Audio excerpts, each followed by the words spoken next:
marks and. Oh, I have a lot of notes, but I have 3 pages of notes. I have 15 pages of notes. I have a lot to say about this movie. My note features. Sorry, lazy. You can do the majority of the speaking and the leading then, Frosty, because my brain is still scrambled eggs after whatever. Well, I also have some background stuff about the director of this movie I want to talk about before we get into things. But my notes do say at several points, I'm going back to playing Crystalline Conflict now.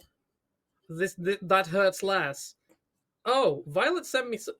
Lost sent me something from Faye Lockwood's new Elster set. Oh, a pretty girl just sent me a picture of her tits. I'm far more interested in those now. Yeah, I understood none of those except the tits. Oh, a picture of German sausage. I'd rather look at that than watch this movie. Really? Faye Lockwood is a transgender porn star who posts stuff on Twitter. Okay, fair. She is hot.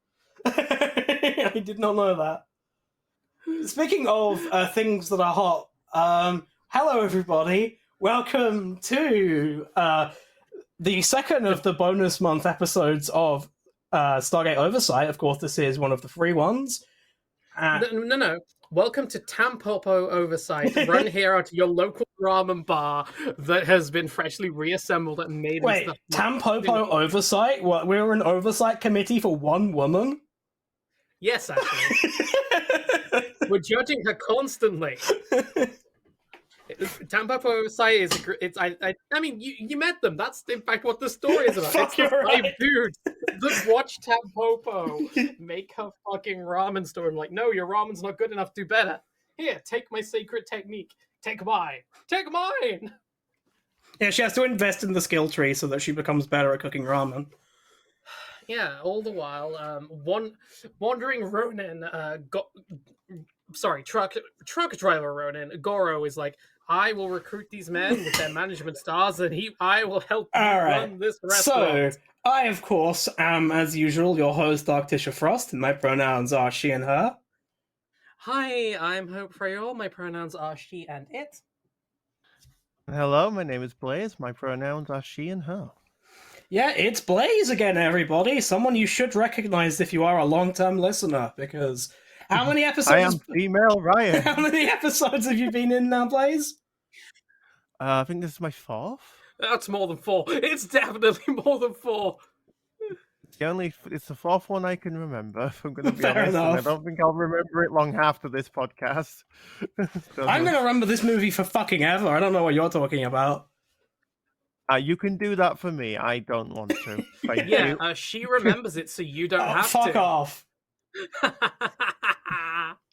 So yeah, unfortunately, due to scheduling conflicts, we could not get a Ryan this episode. I'll be honest. I think I think Ryan is glad he did not have to watch this movie. Am I the only one who liked this movie? Here's the thing. As I said, I like 70% of this movie. Okay, fair, okay. I like everything about Tampopo. I like everything about the Tampopo storyline. It's like, I have a lot of really nice things to say about it. The cinematography and the fact that it was called a Ramen Western. I can see exactly where that came from. However, the constant random vignettes. We will get into that. I actually enjoyed the vignettes. I did not. I did not need to see a shrimp used like that. An egg passed between mouth and mouth. Art. No, it's the director's fetish porn, which is why I would rather go and look at my fetish porn. It can be both. So you're saying that if I made a Signalis fan movie and cut to Elster and Ariane fucking, would that be art? I mean, if you handle it, if you do it well, yeah. This was not handled well. Okay, we will get into this. But there are some things that I want to talk about in background of this movie before we actually talk about it. You did DM me these, and I'm very happy to let you talk.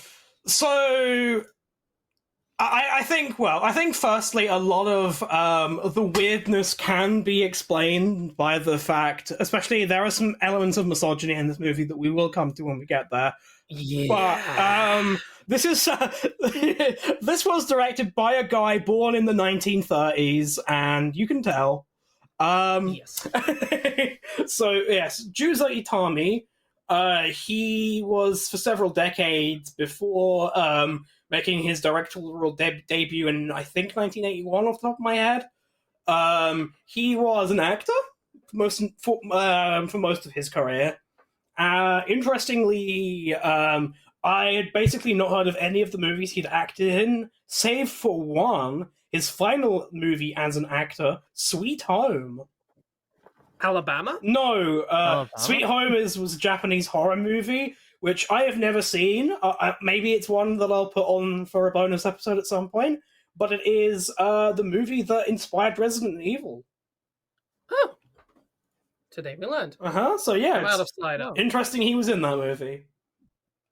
Movie night with Frosty. So Tampopo is widely regarded to be one of his best films. Oh dear. Listen, I like this movie. Shut up. However, what in this opening bit, I will be talking about the influence some of his other movies had, particularly a group of people who did not like his other movies. And I've sourced The Japanese Minister for Culture. Oh no. I sourced a lot of this information both from a lot of retrospective stuff and some stuff that we had learned in the years following since a certain incident happened. That was from a 2017 movie blog that seems to be quite well researched called Filmed in Ether, an article by Aidan Jabarov, as well as certain details about something I'm about to go into from the time, which was a New York Times article from 1997. So basically, the reason I went into all of this research is that I went to the Wikipedia page of the director of this movie, scrolled down, and went, "Oh no!"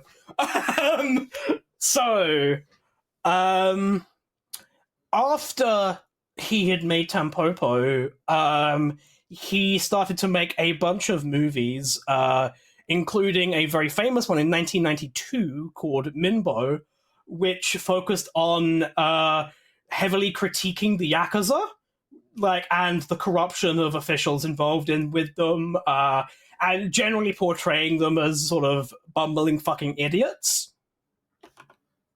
A particular Yakuza organization, the Gotogumi, took, shall we say, we're not very happy about these movies of his. And as a direct response to this movie in 1992, they attacked him with a knife, really savagely, slashed at him repeatedly with a knife to try and torture him, and threatened him to not make movies like this ever again. He did not listen to that, and continued making movies about the Yakuza, leading up to, in 1997, on the 20th of December, his body was found in a multi-story car park that overlooked the office that he worked in, and within the office itself was a suicide note which alleged that he had taken his life because he had been falsely accused in a as of then unreleased tabloid article that asserted that he had been having an affair. However, the death was incredibly suspicious. Some of his family, including his wife, noted that that especially if you look at his movies, the writing style of this suicide note was incredibly melodramatic, and his usual writing style was a lot more low key. So it very much sort of screamed, "This man did not write this suicide note." And in the New York Times article that I sourced about his death came out 2 days after he died, and while this article in nowhere outright states that this was definitely a hit.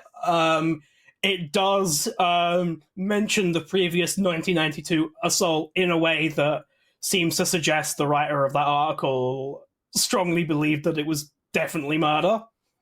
And then, about a decade later, in 2000, I think the interview was in 2008, but it was released in a book in 2009.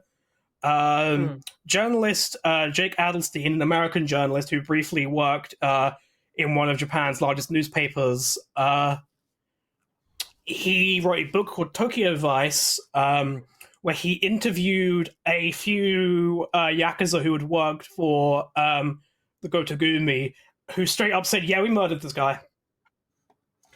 Well, I mean, the actual thing is, we set it up as we dragged him to the rooftop. Said, oh, yes. Here's a gun. Yes, he Jump said. Or be shot. Yeah. They said to him, okay, you have to. Yeah, essentially, yeah. They said that you have two choices.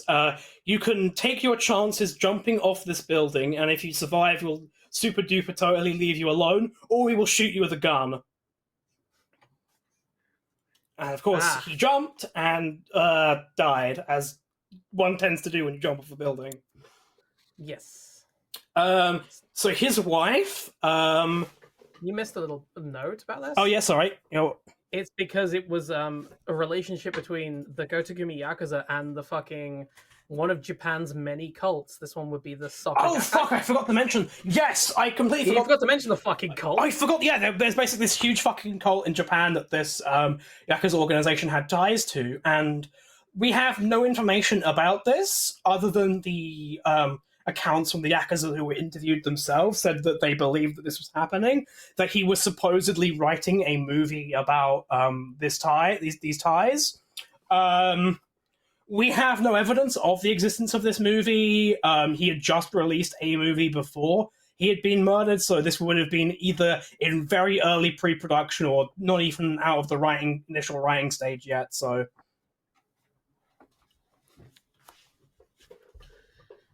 Yeah.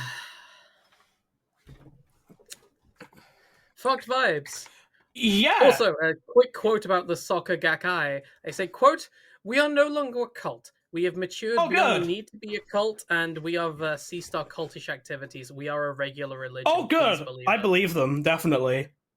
I too believe them.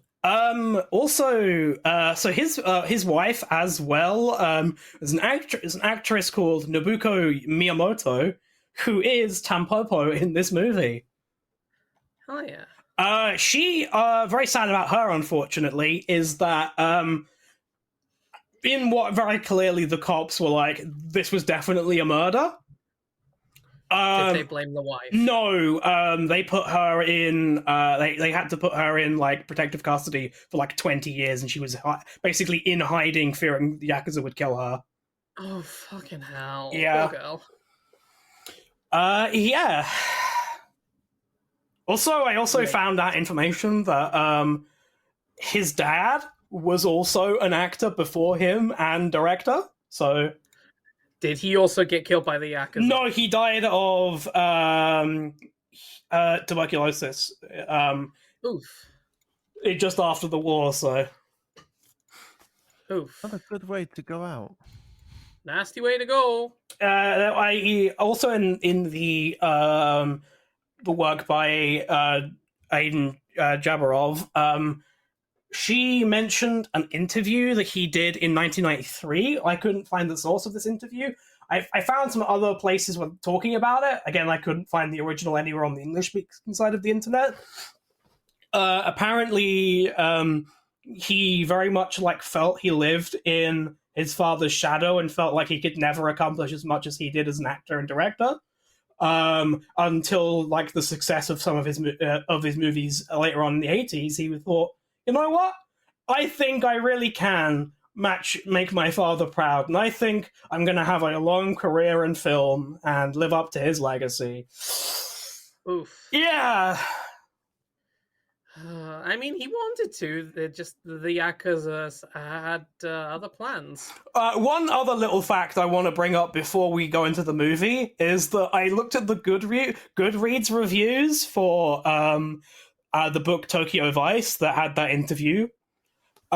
with the Yakuza guys. They were very mixed reviews, but one I want to really highlight was one where one of the reviewers called it a wank fantasy of a self-obsessed author, which really stuck out for me there. Yeah, apparently, like, a recurring theme I saw a lot of those reviews of this book was saying that this guy thinks he's James Bond, basically. It's that kind of guy. Alright, so Tampopo is a 1985 movie. It's in the Criterion Collection, and we are going up market, girls. Yeah. So, as you mentioned previously, this movie is, as a sort of pun, categorized as a Ramen Western, which I think is a cute little... Yeah, and that's where a lot of like the stuff I really like about this movie is that they're so clearly just homaging like the techniques of a spaghetti western because they were filmed in Italy, but it's set in Japan. It's about a ramen bar, so it's a ramen western. Cute.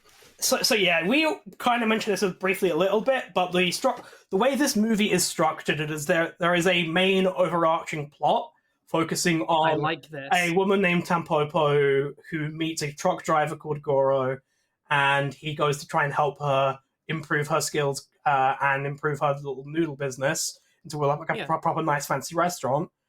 Interspersed between this plot are little skits of various different scenarios involving food in different ways, which, I don't like most of them. You don't like them. I enjoy most of them. There are a couple that I'm like, nah, fuck this, but yeah, there is one in particular that made me go, nah, fuck this shit. Is it the one that I explained? Yes, to it you? is. Oh, yeah, fuck! Which one is it?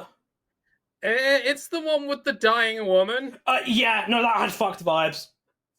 Yeah, the vibes there are too fucked. Yeah. The two ones I thought had fucked vibes were the one with the dying woman, yes, and also the one with the guy in the white suit with the fishing girl. The guy in the white. Oh yeah. I thought those vibes were weird in that one too. It was I mean, I had many points through the movie where I'm just like, why am I enduring this? And what is going on? I'm trying to so understand sorry, Blaze. And then I saw the dying woman scene and just went, I'm done.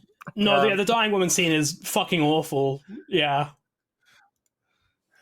Just, I get it. I get the point for all of these random scenes and whatnot. I'm not going to explain it because my brain is still mush, but sometimes I feel not even the director understood what was going on at that point. So my sort of feeling about those sort of various little skits is that it shows various people in different sort of aspects of life all enjoying food in a variety of ways, in a ways that showcase, hey, there's not really one right or wrong way to enjoy food, unless you are the old lady in the grocery shop. I think that very much is the wrong way to enjoy food. We'll get there. Something to look forward to. Listen, we start the movie, and I think this is how we all want to go to the cinema. Like, you show up to the movie. It's so fucking good. You fucking sit down. Your squad of twinks arrives, sets up the buffet table, and then you get to go and threaten to beat up the people who leave their phones on and fucking crackle sweet wrappers and shit. That is how you should be able to go to the movies. I agree. I agree. So yeah, the movie begins with our dude we mentioned before, the white suit guy. Yes. He's with a woman in a lot of the scenes he's in. He's with a woman who very much definitely is not his girlfriend or wife. Has the vibe of is definitely someone else's girlfriend or wife. Probably how the movie ends how it does for him. Yes. Do they care? No, they're fucking. In every scene they are in, they are being intimate or they are fucking. Okay, except for one scene, but. Okay, I mean, they're not fucking in the cinema, but... No, but they're being very intimate. Like, they're literally lying back in each other's arms, they're feeding each other food. Like, it's kind of cute, really. Yeah, it's how you should go to the cinema. Now I wish you could... I wish. If you wish to go there as a boss, yes. I mean, here's the thing. That is closer to some cinema traditions, Spain, some parts of the US, where you do go to the cinema and you get like a you get like a full meal. Well, I mean, that's not what like the whole vibe of that cinema is. It's like the rest of the cinema is like a normal cinema where everyone's just sitting down and watching, and then they're like at the front row with like a banquet table and a bunch of waiters. Yeah, I know, but I'm saying you can kind of get similar service at certain places, and I think that's cool, and that is very much how cinema should be. Like, it definitely has the vibe that, like, we hired a bunch of waiters to, like, put a buffet table right here in the front of the cinema and inconveniencing everyone, and we don't care. Hey, I'm trying to watch Marvel CGI fight scene number 69. Shut up, an AI made it. It sucks. Okay, so after we have the, I think, quite fun little opening skit. It is a fun opening. I have no problem with this. We get two dudes being dudes driving their truck. They're driving a big old truck. Yeah, we have our sort of main... Wandering Ronin. Yeah, we have our main male lead, the Wandering Ronin, who wears a cowboy hat for the entire movie. He does, and it's great. Well, it is a Ramen Western. It is. It is. Japanese take of spaghetti Western. I mean, yes, but we do have to admit that that hat fucks so good. Honestly, the vibe of most of the main characters, I wouldn't say it fucks, but it's pretty damn pitch perfect for their archetypes. Like, not only is the casting on point, the clothing and the looks are on point. The dressing, absolutely. I mean, I even as a joke, like in a couple of minutes, where I just point out that, oh look, these two are her knights in greasy white vests, but still. So these two. We've got the guy in the cowboy hat, the older guy who's called Goro. Yeah, and we have the younger guy whose name we don't actually know.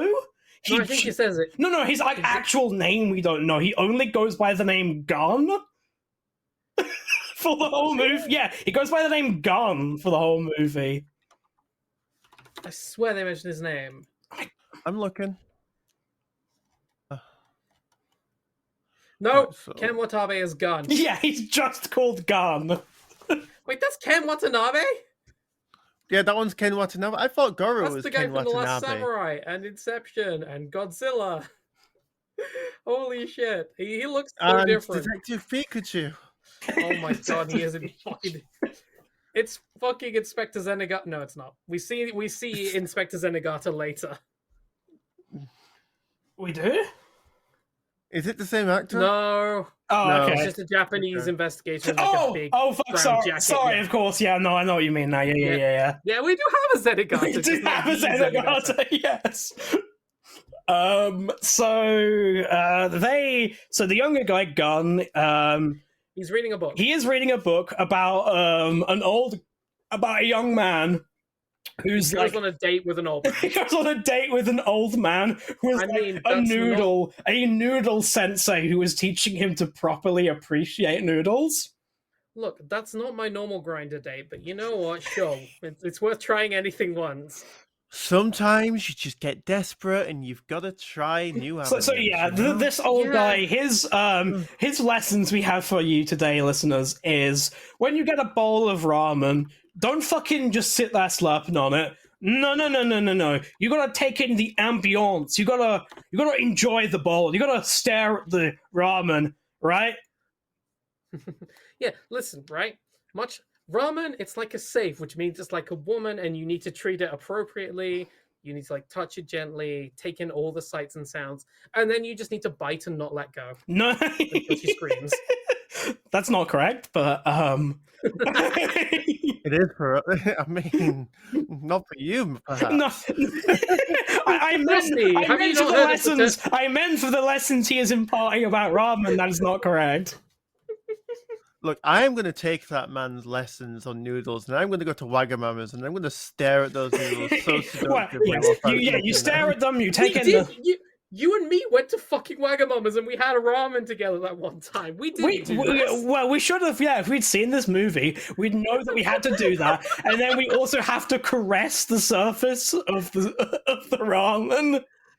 and apologize to the pork for moving it. Yeah, well, Don't whoa, touch whoa, the whoa, pork. well, Touch yeah, your well, toe. well, first you have to poke the pork gently and like give it a Yeah. little massage, basically. So what we're saying is that the pork in your ramen is like a woman's tits. And then, yeah, you have to pick it up and dip it on the right of the bowl, at which point you then apologize to the pork. I'm sorry for more pork sama. I'm sorry. I will be back to give you more attention. Yes, he says, at least the subtitles translate it as "see you soon" to the pork. Yeah. Wait, okay, so you fondle the woman's breasts, then you put them to one side, and then you go down for the main dish where you gotta get in and really slurp at that pussy. Also, I disagree with you there slightly in one aspect. This is a elderly Japanese, like wiser, like sensei type guy. So he's fucking twinks. He's not fucking women. Sorry, you gotta get down there. You gotta spread them fucking twink. You gotta spread that twink cheeks, get a good look at the pussy, and just go in. Yeah, this guy like devours twinks. Absolutely. Yeah. Yeah. Yeah, so Gunners appears to be at least reading the book out loud to Goro while he drives. He's like being an audiobook for him, I guess. I mean, they can't afford a radio, so that's what you have your twink who you have with you in the lorry. Yeah. He's there to read you an audiobook. Yeah, in the old way. Yeah, and he's like, "Damn it, dude, you're making me real hungry because of this horny old guy talking about noodles." I knew I should have just given you a regular book. So yeah, we go back to the book for a little bit of time, which I was kind of surprised here. I thought this book would be a little bit more of like a overarching like thing they would return to, but it's not. Yeah, I expected that as well. Yeah. So yeah, our last little bit with our ramen sensei, he tells you that now is the time that you finally eat the noodles, but the whole time that you are eating the noodles, you need to look seductively at the pork. So what? So, Yeah, you so have to while tell you are the pork eating you this wanna twink's fuck it. asshole, you need to look seductively at his tits. yeah, he's like, you've got to eat the noodles, but you've got to like, yeah, he says, literally affectionately look at the pork. Your face is full of butt. Once you have enjoyed some of your noodles, you take a little sip of the soup, but only 3 little sips. Okay, Okay, no, he's not eating ass. He's sucking dick because he's taking a little sip of the of the boy juices. So what you're telling me is Gun is reading the Kama Sutra for eating noodles. Yes, the Ramen Sutra, if you will. The Ramen Sutra. Yes. So yes, then you finish this whole process off by draining the pork by tapping it against the bowl and eating it. Yeah, you lightly slap the pecs, make them jiggle a little, and then you go for them. Unfortunately, because they don't finish this book, we have no idea of knowing what the rest of this technique is, because he's not finished all of the soup, or the noodles, or the pork yet. So, do we like go back and do this in an order? Can we just eat it normally now, or what? I don't know, Frosty. You'll have to experiment with your twink. Unfortunately, we couldn't finish the book because the book evolved from the Ramen Sutra to 50 Shades of Nude. So yeah. So at this point, Goro's like, okay, fuck this shit. I am so hungry. This book has made me so hungry, and we've just driven by a small little noodle restaurant. Let's hop in. Let's go have some dinner, and let's go enjoy some noodles. Yeah, but on the way, because he is a wandering Ronin, the call to adventure arrives in the form of a small child being beaten up by 3 other small children. Which he just looks at them and goes, well, that sucks, and then goes into the restaurant. No, he rescues the just kid. grab the child by the arm and pulls him No, into yes, the restaurant. yes, he does, he scares the bullies off and then takes them into the restaurant. Where there is sinister music playing because he is a stranger, new in town, wandered into the bad bar in the bad part of town. Yeah, and everyone is evil in this restaurant. Yeah. We have it's like a guy. This guy never comes back, but there's a guy in sunglasses who is just ready to throw down for like no reason whatsoever. Yeah, there's a bunch of goons. There's a guy who will come up again, and yeah, the sunglasses guy. Yeah, the sunglasses guy who seems like a Yakuza guy, but I don't know if he is. I mean, that's the Yakuza. They're all mouth and no trousers. They sit there and watch, and then they leave. Well, no, he does. He does like he does like for this random dude who's definitely not Yakuza throw down for him in a moment, but True. So they go to sit down at the counter and ask for some pork ramen. Goro notices that the noodles are not boiling and is getting, he's getting like, damn, this meal's gonna suck. Yeah, he knows like immediately that this food is gonna be dog shit. Yeah, I mean, here's the thing. That is the trucker skill. You eat at so many dive bars and places like that. You will learn that stuff eventually. You'll know what works and what doesn't. Mm-hmm. We also, at this point, learn that the kid outside is the woman who owns this place. This is her son.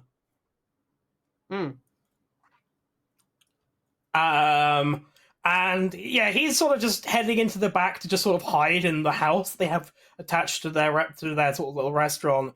While Child, were you beaten up again? Child, you suck. Who was it? Tell me, child, why are you always getting beaten up? all the while, like, all of these fucking weirdo dudes are hitting on his mum. Constantly.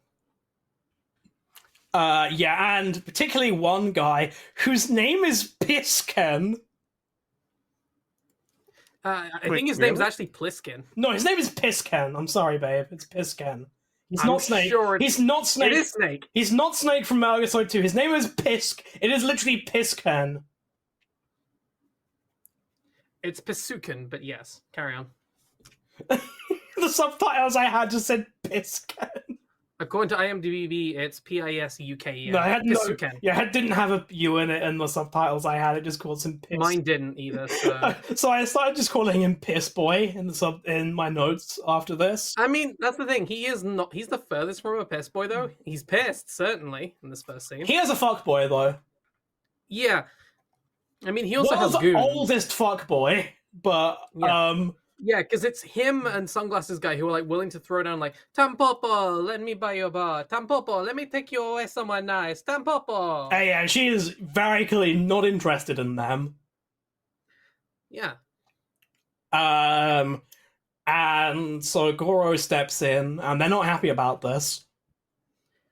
Outsider.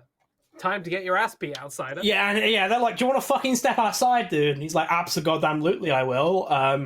I will start this Yakuza side quest. Yeah, like he's gone past. He was driving past the building. He saw there was like an exclamation mark outside, like management position open. Oh yeah. Also, this fucking piss boy. He's wearing a flat cap. He is spiritually northern. Yeah. So yeah, sunglasses dude and the goons just start backing him up. Gun, true to his cool tough guy name, runs away. Yeah. Leaves Goro there to fight. No. He was told. Goro said, "Get the truck, fucking leave. Oh, Let me do this." Sorry, yeah. And Goro tries to fight at them. He's sort of held back a little bit. They sort of throw him around, take him outside, and most of this fight ends up happening off screen. With essentially the cameras sort of just panned on Tampopo and Tabo, her son. Mm-hmm. While you hear Goro just getting the absolute shit kicked out of him. Oh yeah, he is absolutely fucking. Yeah, he gets owned. Yeah, he gets owned. He gets the absolute shit beaten out of him. I mean, 1v5 isn't necessarily fair. Yeah. We made a little joke. This guy is Kiryu, but unfortunately for him, he in fact is not Kiryu. He is not winning this 1v5 fight. No, I mean, it's his own fault. He didn't grab the nearby bicycle and just start spinning Unga Bunga style. Yeah, he hasn't learned to the Tiger Drop, or he hasn't learned heat moves yet. Yeah. There's not enough he keeps buttons on the controller. He keeps trying to spam the rush combos. He doesn't do any finishers. Yep. He just doesn't stomp on them when they're down. You gotta stomp on them when they're down. Yeah, so it becomes the next day. Yeah. And he is asleep in Tampopo's house. Yes. He is all fucked up. Mm-hmm. 100%. But for his reward for getting into a fight is that he gets held by a noodle MILF. Yes. Which I can say, damn, wish I was him. Yes, it's a good reward.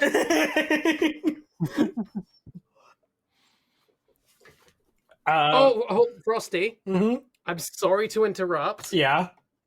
But we have Epstein news. Oh, hit us with the Epstein news. Court documents allege sex tapes of the following people were taken by Jeffrey Epstein. Oh no. Prince Andrew. Whoa. Wow, what a shocking revelation. Who else? Bill Clinton. Even more shocking revelation. Sir Richard Branson. Doesn't he have his own private island to nonce people on? Yes. He also has so much shit he owns in fucking Singapore because he's like, I believe in Brexit, proceeds to move everything to Singapore. Well, I believe in Brexit for the purposes of stripping assets and impoverishing the country to sort of sell everything off and make a profit off of it. Mm-hmm. Cool. Release the Epstein cut. Yep. That's just the news that this is the document's allegations. That's it. Cool. That's it. Carrying on with the movie. Carry on with the movie. Yeah, transitioning from. Oh no! Actually, we got some bad news. Oh. Andrew Tate, the alleged rapist, has won his court case to get his shit back from the authorities. Oh, that sucks. That does suck. That blows. Yeah, he can enjoy all of his cars in house arrest now. Woohoo. Yeah, that's it. Yeah, he can have fun driving them. Oh wait, he's still on house arrest. Yep. Anyway, moving on. Yeah, so we go from talking about Epstein noncing children to a child. Yep. Good timing, Hope. So yeah, we see Tabo. He's eating breakfast before he's heading off to school, presumably. Yeah. And she's serving them rice. Got some nice sort of seaweed nori little. Yeah, they're making their own jelly donuts. Jelly donuts, exactly. And she makes lovely pickles, apparently. Yeah. Gora's like, hey, she's actually a pretty good cook. She just fucking sucks at noodles. Yeah. So he sort of thanks her. Oh yeah. Also, they talk about the fight that Tabo got into, and he's like, I never run because my dad said that running is for pussies. Your dad is a moron, and he's dead. Yeah. What you need to do is you need to hit them with a bicycle. Yeah, you either run away, hit them with the bicycle, or disappear in the woods and start taking them out one by one. I'm gonna be real, honey. I don't think I have the upper body strength to lift up a bicycle and start swinging it at people. No, that's true. That's very true. Also, no, I think I could manage. Also, there's a cute little thing as well. Is that Tabo tries to steal Gora's hat? Yep. And go to school wearing it. He fails to get the hat, but he does get the rice ball. So yeah, at this point, this is when Tampopo introduces herself and actually says her name. Yeah, and we find out that this is Goro and that's Gun. And she's like, "Hey, can you tell me how you feel about my ramen?" And yeah, he's like, yeah, listen, I'm gonna be real with you, they're dog shit. Yep. This is some of the, yeah, well, I'll be real with you, it's some of the worst food I've ever eaten. To be honest, a newborn child could cook better Yeah, than this. yeah, he's absolutely just like, he's It ain't so good. mean about her cooking, but I mean, if you were a he's professional honest. chef, He is honest, yeah. at least, exactly. But yeah, yeah. She's like, "Can you like?" And he's like, "Oh, it's dog shit." So yeah, he says it's dog shit. He leaves. Yeah, and she she- kills herself in the river the next day. no, that does not happen. Instead, she basically like begs him to be her sensei. And again, he's heard the call of adventure, and Goro fucking stays. And Gun just goes up, and is like, yeah, I'm doing the lorry shit This now. is the reverse of the hero's journey in like normally the cycle of the hero's journey is that they refuse the call at first, but like at every turn, Goro is, like I said, he's Kiryu doing all of the side quests, so at every turn he's like, I absolutely accept the call. I literally cannot say no. Yeah, this guy does not take convincing to do anything. Yeah, he decided to set up a little bit of roleplay. He says, okay, Tampopo, you start cooking the noodles. Gun, you pretend to be a customer. Yeah. And oh, she fucks it up so hard. Yes, she fucks it up terribly. And he's like, okay. He goes like full fucking like kitchen nightmares on her. Oh, Tampopo, sorry, Goro's kitchen nightmares. Exactly. And she's like full on like yelling at her to be like, look at him! You gotta look at him! You gotta welcome him! And and also don't look at him at the wrong time. Yeah, look at him at the right time. Yeah, when he's not looking at you, keep staring at him so you can find out. You gotta learn. Is he hungry? Is he new here? Is he irregular? Is he in a hurry? Is he angry? Is he horny? Oh god, he's fucking the ramen. No. No, that comes later. Yeah. honey. So she begins to sort of slice the pork, and Goro's like, absolute fucking idiot. Can't you tell how that pork is way too thick? Wear some fucking gloves, bitch. Have you heard of food hygiene? So she starts slicing it thinner, and Gun is like, no, you absolute fucking idiot. That's way too thin. Yeah. It's like she can't fucking win. I mean, to be fair, she went from slicing it fucking chunky as fuck to thin as fuck. Yeah, they were like, yeah. And now take a look at the customer. What is he doing? Oh, he's jacking off. He is not jacking off, but Gun is like, he's just sipping on the soup, and Goro's like, no, he should not be able to sip on the soup because the soup should be fucking scalding. Yeah. And which is why earlier you need to appreciate the soup while it's cooling. Mm-hmm. Yeah, so it's like, yeah, so he's, yeah, it's like, sorry, so we got it slightly wrong. He does this, and then she asks him after this scene to... Yeah. He gives her one lesson, then she begs, and now... And then she's like, I will it's give you training time. pickles. I will give you pickles in exchange for... And it's not a euphemism. No. And he's like, yo, I love pickles, sure. Hell yeah. Yeah, Gun doesn't get anything, I guess, but... No. I mean, Gun gets to drive the truck and be the big manly twink driving the truck for once instead of the audiobook twink. Yeah, again, I'm wondering, does Gun get pickles too, or is it just Goro? Just Goro. Gun gets to drive the Happy truck. to be there. We also get a scene here where basically it's a training montage. Oh yes, the Rocky montage. So Yeah. she's like, he has her doing strength training with buckets of water. Yeah, it's the ramen. It's the ramen water. Yeah. Like, swap. Yeah. You see, what you have to do is you have to put it in your cup holder, and you've got to start drifting around these mountains without spilling the water.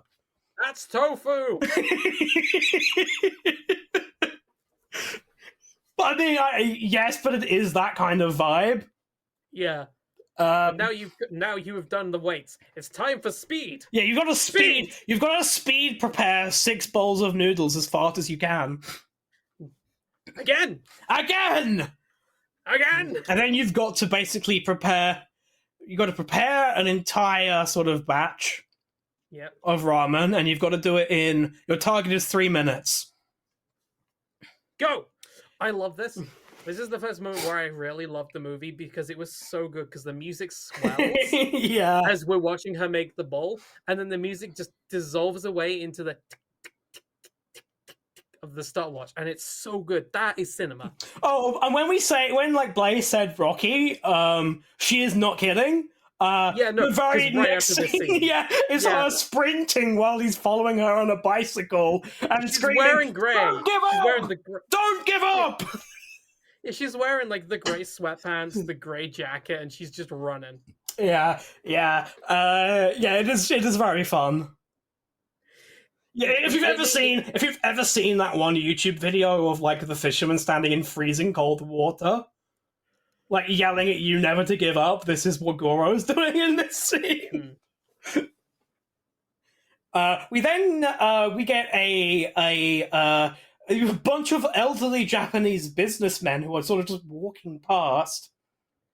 And this is, I guess, is where the movie starts to lose me because we drop the engrossing kind of rags to riches Tampopo storyline. We get our And what's first that skit, follow? yes. We get 2 skits in short succession. One of which I mean, both of these 2 are okay, and I get them. I just feel like these skits should have been good. It's just these skits should have been happening when Tampopo and Goro were like at the restaurant doing espionage shit later, so that they actually fit in with the story. We don't just hard cut to 2 comedy skits before we go Also, back. some writing on the screen, though it wasn't English, may have been nice just to ease people into the skit rather than just here's something new. I enjoyed it, so what? The language of cinema does say we are going to follow them, but I do not like the fact that they just jump and take you completely out of the scene. Well, yeah. So, yeah, this is where we begin to divert in our opinions, I believe. Yes. This is the first of the skits, which again go to show sort of like the various ways in which sort of food is enjoyed and how you should not be shamed for enjoying food. And so there we have a bunch of businessmen who are in like a private sort of dining room in it's not a booth, it's like a full sort of like private like conference room type part of this restaurant, and it's supposed to be this quite like fancy French restaurant. Oui. And all of like these elderly executive guys have no idea what the fuck any of this food is. Yeah, I think the problem with this is when this movie tries to say something about food, half the time it says something about culture rather than food. I mean, I would argue that food is a part of culture. Yes. Yeah, no, I agree with you. But like this bit, it's just like this whole thing about because what happens is they're all very bad at ordering. They don't know what they want. Fish. Yeah, they just wait for one guy to like order food, and he orders the sole with consommé and like a cheap beer. Yeah, and he orders a fucking Heineken. Yeah, he orders a Heineken specifically, and everyone else just goes, "Yeah, we'll have the same," basically. Yeah, except one guy who's like the younger guy at the table. Yeah, he's like actually interested in the menu. He's asking the waiter questions about the food. Yeah, like he gets the waiter to send the fucking sommelier out. Yes, yeah, exactly. And like there's an old guy next to him who's like he's like his mentor or something, and kicking him in the leg. He's kicking him under the table to be like, "Please stop upstaging me in front of all of my bosses."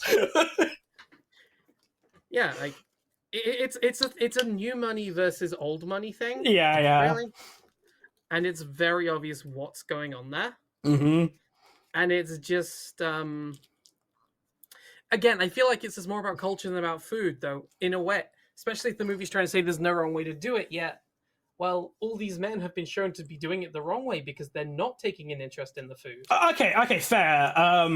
I would say very much a thesis of this movie is that you should enjoy food. Is like okay, that's the more correct thesis there because these old men are not enjoying the food. Baked soul, baked soul. Definitely what I wrote in this part of my notes as well is that the waiter looks like he's about to the menu all of these guys. Yeah, he does like he's about to. He's like, send in the sommelier, dinner reservation for 5 with extra Yeah, grenades. he wants to murder every single guy at this table. Yeah.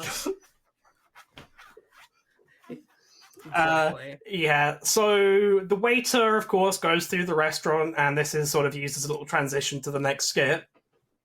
Which, again, is really where you should have had Tampopo and Goro. It's a weaker skit. Like, it's a weaker skit, I'd say. It's where you should have had Tampopo and Goro in here checking out the noodles, and this is going on in the background. Mm-hmm. And you have Goro commenting in how... Yeah, I guess. I guess that could have been, yeah. Because this bit of the... Because they go to different places, and this one could have been... Because they may have, like, a really fancy bit, but they also have, like... Oh, we'll sell cheap noodle dishes. Sure, you can come in, sort of thing. So yeah, essentially, and I see what you sort of mean as well, especially this bit being very much about culture as well. We see an old woman. Yeah, an old Japanese woman who's giving like an etiquette training sort of thing to a bunch of young Japanese women who, presumably from the context clues of what she's talking about, are preparing for some sort of overseas trip or something like that. Okay, so I can actually give you some clues. So I can actually talk to about this, given when the movie is set. Mm-hmm. So around this time, they're probably wives of middle managers and like the middle class. Because remember, Japan's sort of had its second economic boom, and there's a lot of like holidays to Europe. That would make a lot of sense. Yeah, this is during the economic boom. Yeah. So maybe all these women's husbands work for Coca-Cola and they've won a trip to Italy. And so they're going out and getting an etiquette trip. Hey, listen, they won a trip to Italy. That's better than the trip to Paris that led to 100 people shitting themselves on the plane. Fucking Paris. Oh, well, yeah, also that, but also Paris syndrome is a very real thing as well. It's honestly like an incredibly depressing thing to read about that. It is. If you don't know what Paris syndrome is, it's a phenomenon, particularly among Japanese tourists, who romanticize the idea of visiting Paris on holiday and essentially work themselves to death to like have a nice holiday in Paris, and then they arrive and realize it wasn't worth it. You cannot have a nice holiday in Paris. It's Paris. And even if you try, the cops will stop you. Yeah. Because the Parisian cops are bastards. Yeah. I've worked myself to death so that I can be surrounded by Parisians who are making it abundantly clear at every turn that they want me to fuck off. Oh, they don't just want you to fuck off, they want you to die, especially because you are not speaking French.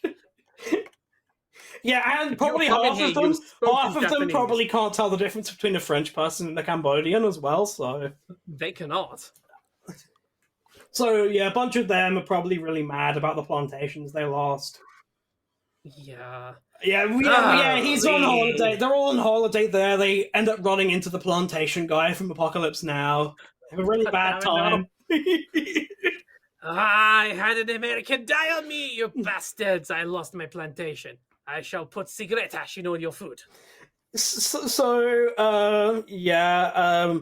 telling them that you must, like, not make any noise at all. You must gently turn spaghetti with a fork onto a spoon and eat silently, because white people hate it when you make noise while eating. Me at the Italian restaurant, slurping on the fucking noodle. Well, yeah, exactly. And there's literally right across from them a old white guy. Who is just and so of course all of these women see this and their response is to silently be like, okay, you're full of shit, we're just gonna eat how we want. And she is just she is coping and seething. She's so mad. Yeah, she is seething and coping so hard because she's still eating the slow and fun way. Like, you can't really chop things effectively with a spoon. You can, but it risks like stuff flying, and it's pointless. Just fucking fork, twist in the gob. I mean, I was writing this is definitely someone's fetish, which was really amusing considering I had no idea this was transitioning into another skit, which in fact is a fetish. Yeah, this is where the skit completely goes off the rails. And... Okay, this is going to be one moment where I am going to disagree with you. So I think, when I think about this next scene, so we sort of transition with one of the waiters delivering food to a private room, and it's our boy again in the white suit. It's the boy. And It's the boy. he's got the food delivered to him, and his mistress is naked in bed, and so he starts licking her ears. Which, okay, it's not pretty normal, like foreplay type stuff. Then her armpits, which a little less orthodox, but still. Yeah. And then begins to sprinkle salt on her nipples. See, I'm actually going to agree with salt and lemon, at least in the first bit. If you're doing some kind of impact play, some kind of pain play, something like that will definitely irritate it, and they'll definitely feel worse if you're doing some masochism. That's fine. Same with the cream. Again, licking whipped cream off someone, normal and standard. Yes, the combination of where the scene goes is very strange. Yeah, like the first two things, normal. Relatively, like, sexually normal for a little bit of food play. Same with stuff like, I'd have expected something like Nyatamori, maybe? So what I think is happening at the end of this scene is what appears to be happening is there's like a container with like a bunch of sauce and a live prawn? Yes, there's several live prawns. Who are like wiggling about on her stomach and making her come by doing this? Yeah, she's being like tickled by the prawns prawns. and juice. Also, the fact that when he squeezes the lemon out, the fucking lemon seeds also come out. Like, ooh.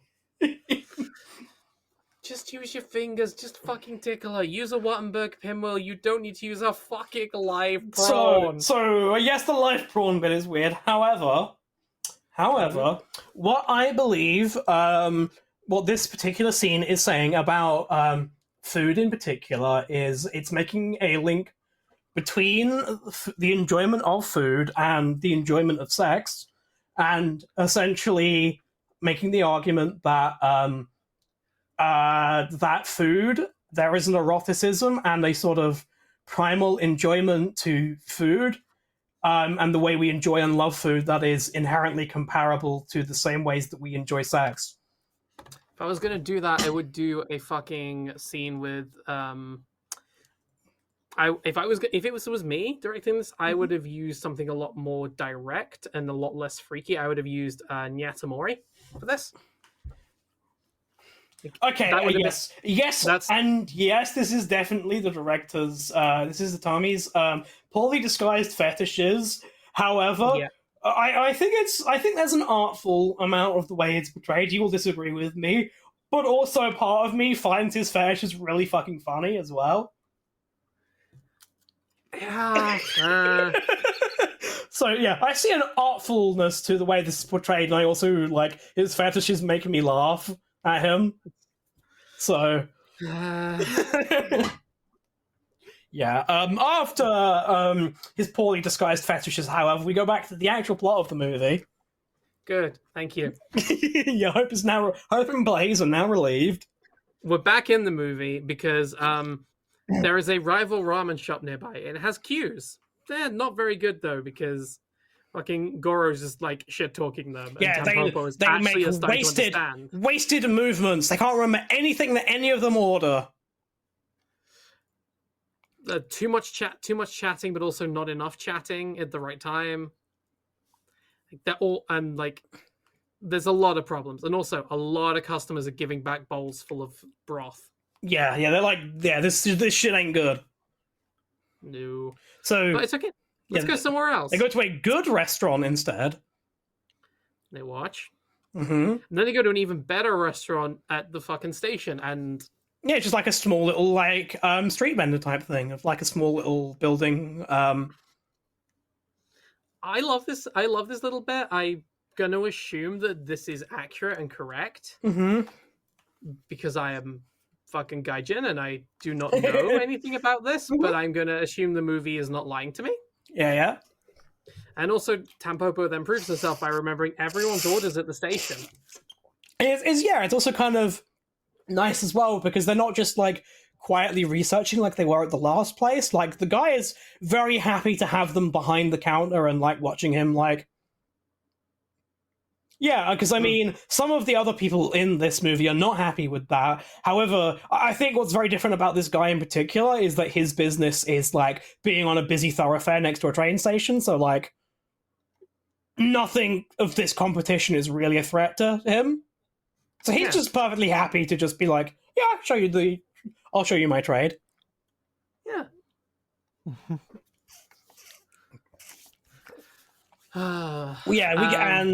So after this, after she impresses everybody, she decides to do a little bit of research on her own. Yeah, she goes out and she does some fucking industrial espionage. Yeah, and she's like, hey, please, could you tell me the secret of your food? Please, I'm definitely not the owner of a rival restaurant. And the chef is just like, you are the owner of a rival restaurant. I see it in your eyes. Those are the eyes of a woman who makes ramen. Get out. Well, no, he doesn't say get out. He says, I will tell you my secret if you give me a 1 million yen loan. I missed that. Yeah. He's like, I will. Yeah. Yeah. Because then he goes off to sort of like prepare some more food, and a guy sneaks up to her, and he's like, "Listen, this dude is like the biggest, worst gambler ever. You will never ever see that money ever again. Give me 30,000 yen, and I will let you spy through the hole in my store." Okay. So the way this is framed is basically it's like a sexually menacing thing. Yeah, it's like. She has walked into the bad part of town. Someone has said, "Hey, I can get you his secrets. Come round. My shop's next to the blacksmith." Yeah, so there are like there's intense drums. She's sneaking to the shop. The music is like menacing. It's like saying it's basically like a lot of shitty 80s movies where they would be like, "Oh, this is going to be the rape scene." Yeah. I had that vibe here, and this taught me a lesson for later. Yes, what I do appreciate this scene is this is a very deliberate subversion, and that he like leads her into the back, into a darkened area, and of course, again, you get those vibes. And then there's just straight up just a little hole in the wall. And the dude is being completely genuine and honest. Yeah? Yeah, he's like, yeah, here's the peephole I have into this dude's kitchen. Yeah, this taught me a lesson for like something that comes up later, and I was like, nonce alert? No, I know this movie. I think I know this movie. There's no noncing. This is going to be innocent and whimsical. Well, I wouldn't say no noncing in this movie. No, but the scene I'm thinking of does not have noncing in.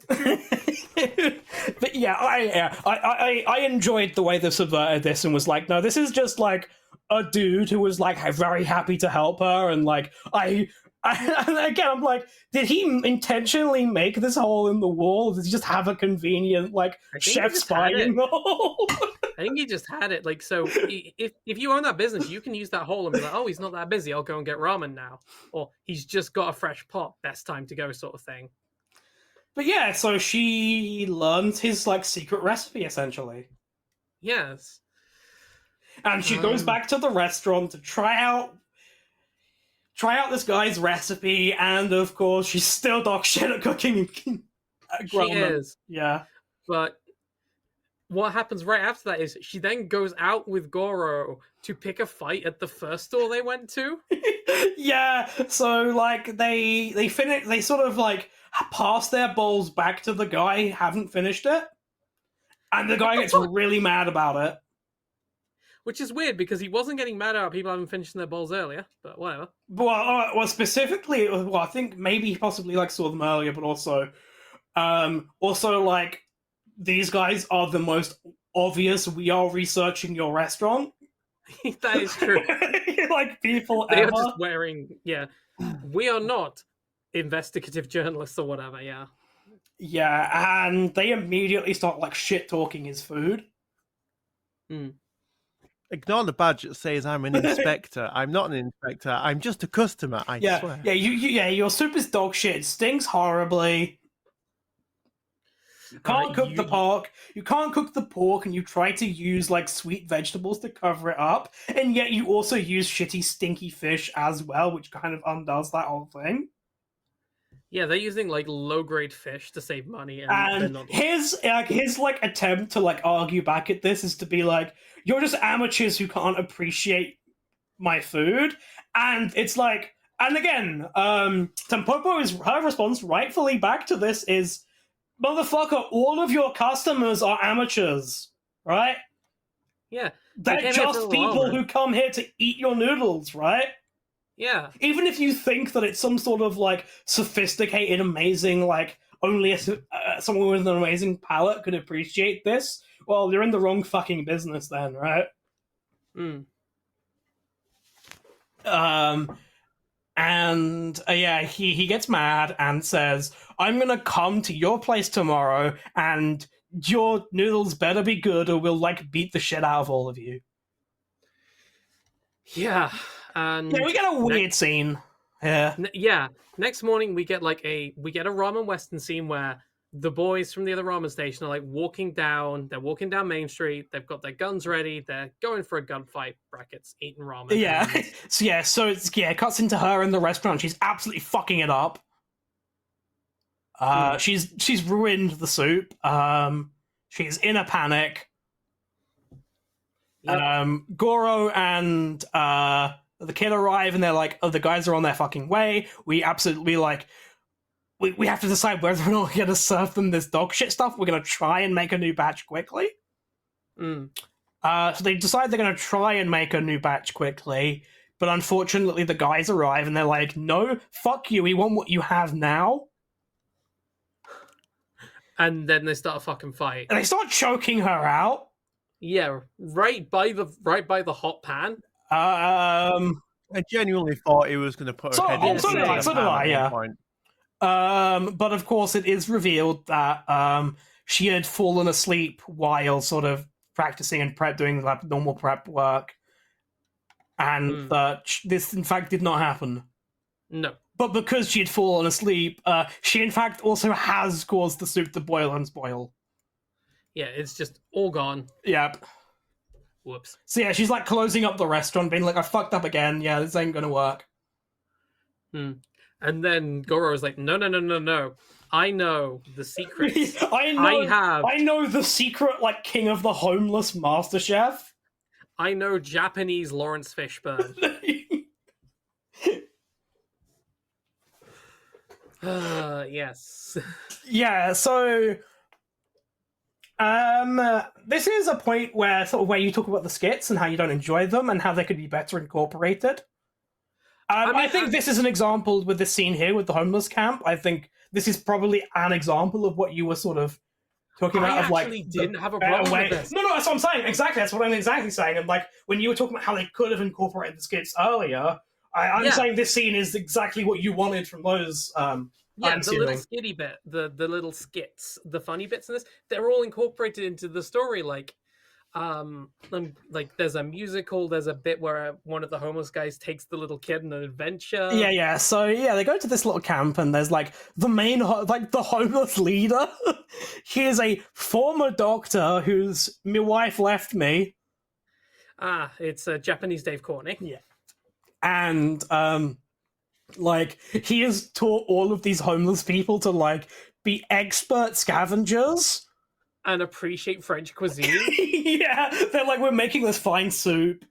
We like hunt down like nearly empty bottles of really fancy sake and like make our own little blended sake. They do it with wine as well. And they do it with wine as well. And they're also like, we fucking hate modern restaurants because they're all soy and use machines. Gotta do it by hand. What is this food safety? I've never heard of it. Yeah, and we then get the little scene where it's a really cute scene where one of the homeless guys asks Tabo, "Hey kid, would you like some food?" And he's like, "Man, I'd love a rice omelet." An omelet rice, yes. Yeah, so they go to a nearby like closed restaurant, and they break in. Yeah, they break into the kitchen, and there's like some like really silly like little comedy sort of like ragtime western sort of. Yeah, it's cute, and this was this was the scene I was like, normally I would be like nonchalant, but no, this is just harmless and wholesome. Here, kid, watch me make you this delicious omelet rice. Yeah, I'm just making you food. Yeah, we're making you a very delicious omelet rice while breaking into this place, while like we have like dispersed with like cuts of like a security guard about to discover them. And then they just sneak out the back door. Yeah, they're like just about plating up and like sneaking out of the back door as the guy like comes in to inspect things. It is really fun. I enjoyed that a lot. Yeah, and then they go back to he's back to where the rest of the homeless camp, and they're like, would you fellas mind if we borrow your like Noodle King? And like, hell no, take him, please. And we get a musical number. Yeah, they do a musical number where they're like basically honoring his legacy and how they'll never forget how their sensei taught them how they could not only survive while being homeless, but also like have dignity and enjoy food and like and find ways to enjoy life despite the situation that they're in. Which is cool. It is cool, and it is another part that's a lot like Yakuza. Yeah, this whole situation with like the homeless is something that would happen in a Yakuza game. Spoiler alert: we are reviewing the Yakuza movie prequel. Anyway, while they're singing goodbye, we cut up to a nearby hotel. Because, it's the scene! Oh, it's the scene, baby! The fucking food couple are back. The food couple are back, and I fucking loved this scene, not for probably the right reasons that the director wanted me to enjoy the scene, but because I thought it was so fucking funny. It's cringe, it's not food safe, and it's terrible, except for the bit at the end where it's like, oh, it's. But I love I laughed because I love the implication. I love the implication that they have been in that private room in that restaurant for days, fucking. That's true. That is very true. They have been there for days, fucking, and also, right? Holy shit, their stamina. If the egg yolk represents cum, then that makes it even funnier of the way she's just like. So like this guy fucking cracks open a raw egg. Breaks off the white so he can make a meringue later and like lick the meringue mix off her body. Yeah. He pours like the raw egg into like his mouth and then starts kissing her and transfers the egg into her mouth. Yep. And they just keep back and forth, like tonguing, while also swapping the raw egg yolk. And egg starts dripping out of her mouth, and she just fucking comes. Yeah, like the egg split. He gets a bit on him, and she looks like she's been bukkakied by like. It's so fucking funny. I was laughing so hard when I watched this. So an egg-based snowball and bukkake. Yeah. Huh. Then we get immediately after another white suit man skit. Yeah. This one where I was like, okay, nonce alert.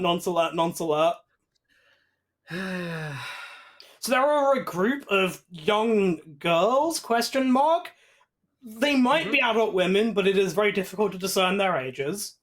They're all by the sea, and he's still in his full suit while by the sea, of course. Yep. Always in his full suit, no matter what. And when I say it's his identity, you can't. When I say like this white suit, he is like fully wearing like the suit from like Smooth Criminal in every scene he's in. Speaking of Michael Jackson and children, this person who might or may not be an adult, difficult to tell, he asks to buy one of her oysters. Which, okay, cool, we're back on the yonic symbolism, okay, cool. I know the symbolism, this is pretty basic. Yeah, he's like, sell me an oyster, and so she sells him an oyster, and opens up the shell, and he tries to eat the raw oyster, and cuts himself on the shell. So she's like, okay, she takes it back off him and is like, let me just cut it out of the shell because this guy's a fucking dipshit. Yep. And then he starts licking it out of her hand and then also bleeding onto her hand. Yep. This isn't... I feel like this is back to bad food hygiene. Yeah, very bad food hygiene. I think we've established there is no such thing as food hygiene. No, there is not. And then he starts making out with this, I hope, adult woman. I hope. I fucking hope so. While all of the other fishing girls are like just watching them, be like, "Yo, what the fuck?" Yo, you need to get back to work. Our target is like triple this, and No. our boss will beat you. No, this isn't making out they're doing. She's specifically licking the blood off of his mouth. It is stated that is exactly what she's doing. We get like a really fucking weird skit after this one. Mm-hmm. We get like an absolutely fucking weird one, which kind of goes on for way too long. Oh, which gets up next? This is the train guy. Yeah, This is the old guy on the train whose teeth hurt. This is the dentist. Yeah, he goes to the dentist's, and we get some really weird shots of the camera constantly looking at like the dental nurse's armpits. No, there's a bit more noncery here. Yeah. Because he kind of like fucking like leers at the young girl bringing food, and then he's all mad because he can't enjoy the food because he has fucking toothache. Because tooth hurt. Oh, tooth hurty. And there's a question mark comedy scene where they like burst an abscess in his mouth, and it like, ewy, it stinks. Mm. Oh, it's an abscess. Yeah. Oh, I just wonder what that was. Yeah. And they're all like, "You've got to eat soft food for a little while." And then he does nonce shit again. Yeah, he nonces the child. Yep. So yeah, he's eating some ice cream, and then sees a little kid who is wearing a sign saying, "I only eat natural food. Do not give me sweets or snacks." And he immediately gives the child sweets and snacks. Yeah, he's like, "Yo, kid, you want some ice cream anyway?" And the kid's like, "Yeah, sure, whatever." Which, is this normal, or I don't think this is normal. I think this is just nonce. I mean, I think the implication is that he's in fact not noncing this child, but it does have that vibe. Yes, I mean, it had the vibe because it's like, is this normal, giving your food to a child? Also, like, the sign around the kid's neck as well, like, is this like a non-verbal child? I think it's more to stop the child from expressing their own desires over the parents. Trained to stay silent, basically, and show no emotion. I genuinely couldn't tell if it was supposed to be like that, or whether or not this was just like a child with some sort of, disability or something. I don't know. It was difficult to tell. Mm. We're back at the restaurant now. Our homeless sensei noodle guy has a like fancy suit now. Yeah. Where did he get it? Don't worry about it. He probably had it all along. Or they just like bought it for him as like a gift for, I don't know. I think it was his going away present from the homeless camp that he had to look the part. Mm-hmm. Sensei, you must look formal when you teach these people the ways of the hobo. Yeah. We also get a scene here where we find out this is David Cameron's favorite movie. Very very timely reference. Yeah. So yeah, he's like, you got to use only very fresh chicken because fowl spoils quickly. True, very true. And you got to like parboil the chicken and the pork. Do not cut the vegetables. Just have them in there to aid with the flavor, and make sure you don't let it boil. Yeah, this is all correct for making like a big stew. Yeah. And just keep skimming shit off the bottom of it as well, so it doesn't spoil it. And then they're like, by the way, you want to know what our secret, what our new secret ingredient for the broth is going to be? And he just pulls out the head of Babe the sheep pig. Yeah, it is the severed head of a pig, and this pig is like the happiest looking dead pig I have ever seen. Still has its fucking eyes. It still has its fucking fur. It's like fully like completely unprepared, just like, this is just a pig's head not attached to the body. They're just going to throw that in there, and they're going to find out it's still covered in shit and poo and all that other nasty shit. A few seconds earlier, they literally just took the head off. Yeah, I mean, in fact, if you look in there, you can still see the remains of a few British gangsters halfway down fuck you. Oh, fuck you. Fuck you. See, I thought you were going to actually be like, oh, there's a cool little detail where you can see they actually butchered the pig there. But like, you're like, no, fuck you, I am. Fuck you, I'm making you remember Snatch. God damn it. And don't go to England. Expectantly, because the dude like fully waves a severed pig's head in her face, Tampopo just immediately fucking faints. It was looking at me weird. Because you would? Yeah. Because this is some weird shit. But yeah, Goro's like, no, I'm spraying water at your face. You do not have time to be passed out in shock. You've gotta learn to make the noodles good. Make good noodles, damn it. The next day, they go for some research again. Which, I'm not sure how much of this is actually research anymore at this point. It's just them have an excuse to, like, tax write-off going for some nice meals. Mm. But my notes say, is this slurping again? I'm going back to doing my glamour. So we get as they are sort of ordering their food in the restaurant, we get an elderly man being helped in by who we presume is his wife and also their driver.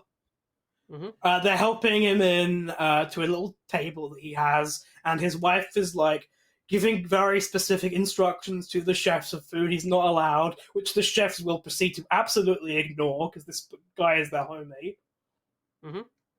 Yeah, because why should they listen to the woman when they can listen to the man? Yeah, listen to the guy who's actually eating there and ordering the food. Yeah. And she goes, okay, now I'm going to go to the bank, which is framed in a way which I don't know if the movie is trying to say this, but I got the vibe that she's like, I am now going to fuck the driver.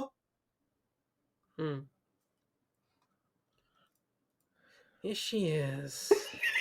Yeah, I'm going to fuck this driver. Stay there, be quiet, shut the fuck up, and just eat some food while I'm gone. You're too old and wrinkly for my desires. I need a younger model. Yeah, so he's like, he's fairly old. He seems to be able to, like, struggle to sort of walk on his own and all that sort of stuff. As soon as he gets his food, this dude is like when they give, like, Joe Biden his meth just before a speech to perk him up.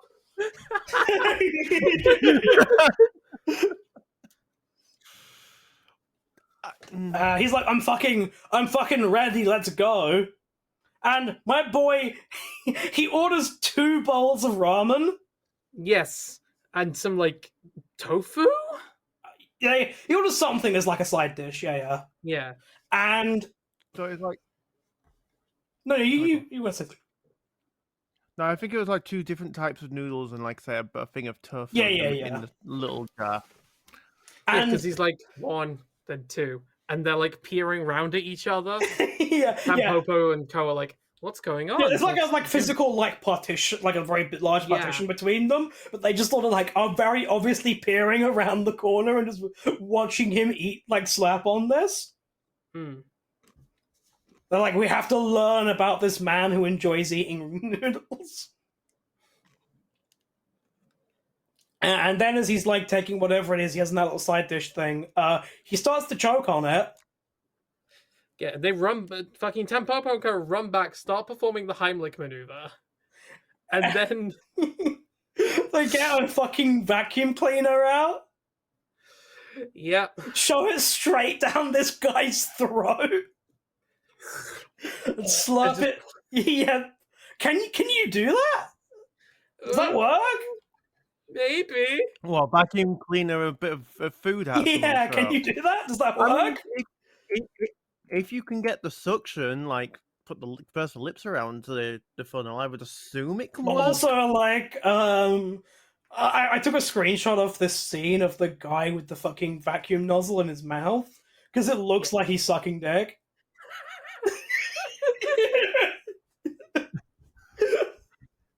Yeah, so it does work, thankfully. The guy does not die. Mm-hmm.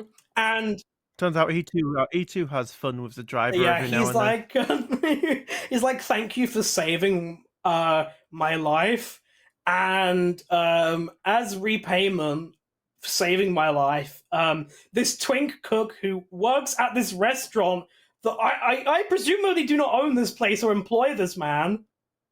I mean, he seems to be the driver. It's not the driver. It's the cook at this restaurant. Yeah, he has some relationship with the old man. Yeah, he's like, yeah, thank you for saving my life. I will treat you to some food. And also, this man now belongs to you. You own him now. Here is a new manager. He's a new for party your, member. He's a housing new party block. member. You've got a new Yeah. party member, yeah. Yeah, he's got 3 stars in Noodles, no stars anywhere else, but you need a 3-star noodle guy, so... Yeah, there's this whole, like, I say Yakuza, it's also kind of JRPG-esque, and they're just going around picking up party members. Except they're not slaying God, they're just making God's most perfect noodle. Yeah, and they're like, you've got to watch this man cook. Watch this way he, like, kills a turtle.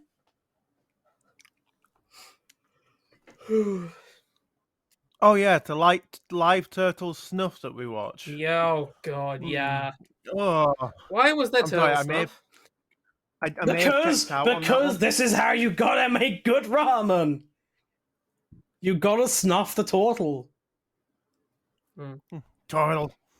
I mean, it's a good thing he didn't retreat into his shell because they get +2 AC when they do that. That's why they needed to kill it quick before it could do that. So yeah, we learned... So when I was around this point in the movie, yeah, Blazy had just seen a part farther ahead of the movie, and I mentally checked out for a minute again. So yeah, we learned this cook guy is called Shohei. Wait, he had a name? Yeah, his name. Oh, His name is Shohei. cool.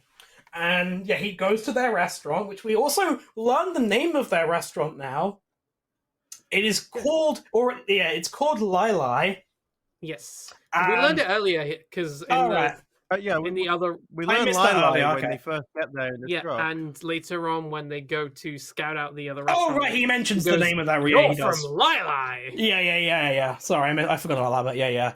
But they're all like, they're all like assigning various like. So, old man, homeless master, you are the like soup sensei, Yep. and Sohei, you are the noodle sensei. Mm-hmm. And they're like deciding what their menu is going to be.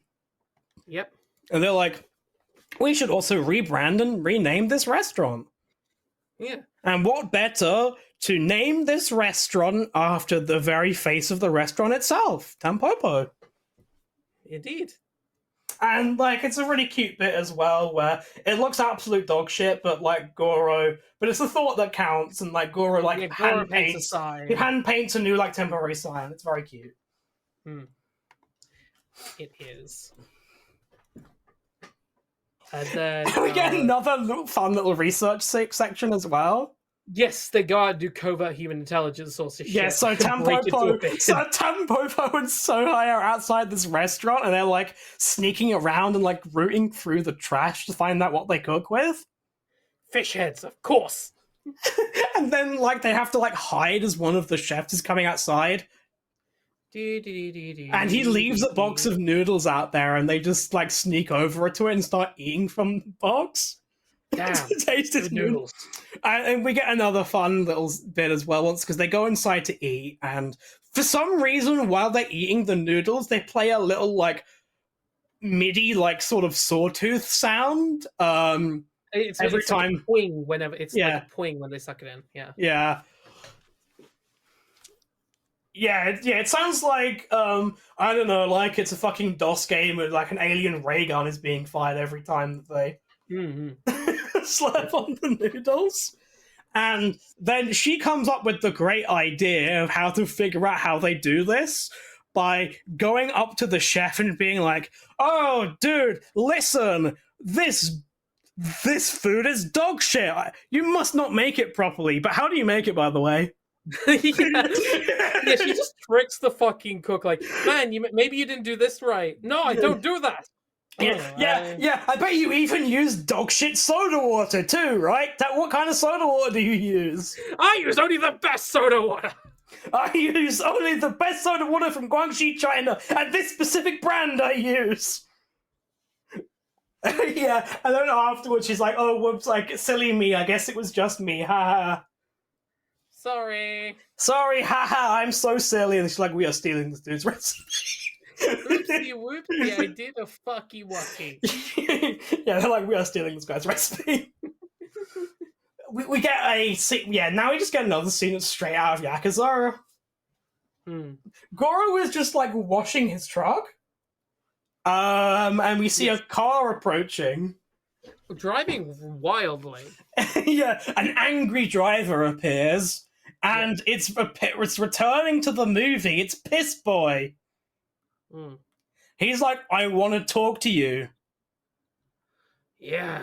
I feel bad. Last time I got my boys to gang up on you, but this time I want to really solve our like Tampopo issue of the woman I want to really fuck so bad who doesn't want to fuck me. But so 1v1 me. Yeah. 1v1 me, D Dust, pistols only. Final destination. Yeah, Fox only. No items. Yep. So Goro starts like really wailing under this guy under a bridge, and at first he's like really fucking this guy up. Hmm. But Piss Boy manages to sort of get the upper hand back on him again. Yeah, they have like a nice back and forth fight, and once again, this is where I fucking want to gush about the cinematography, because we have this very intimate shot, like they're under the bridge, they're mostly fighting in silhouette, it pulls out when they get out of the bridge, and then as the fight's reaching end, it pulls right back out, and they're just having this fight underneath the motorway with people just going about their daily lives, and it's so good.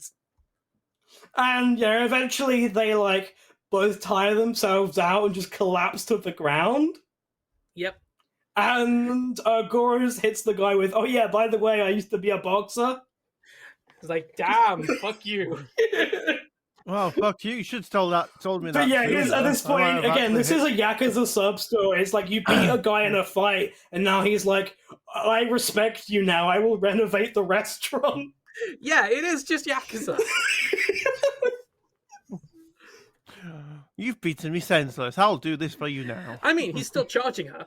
It's not doing Wait, he is still charging her, yes. So they go back to the restaurant, and Tampopo fucking screams because they both stumble in completely, like, beaten up and fucked up. Yeah.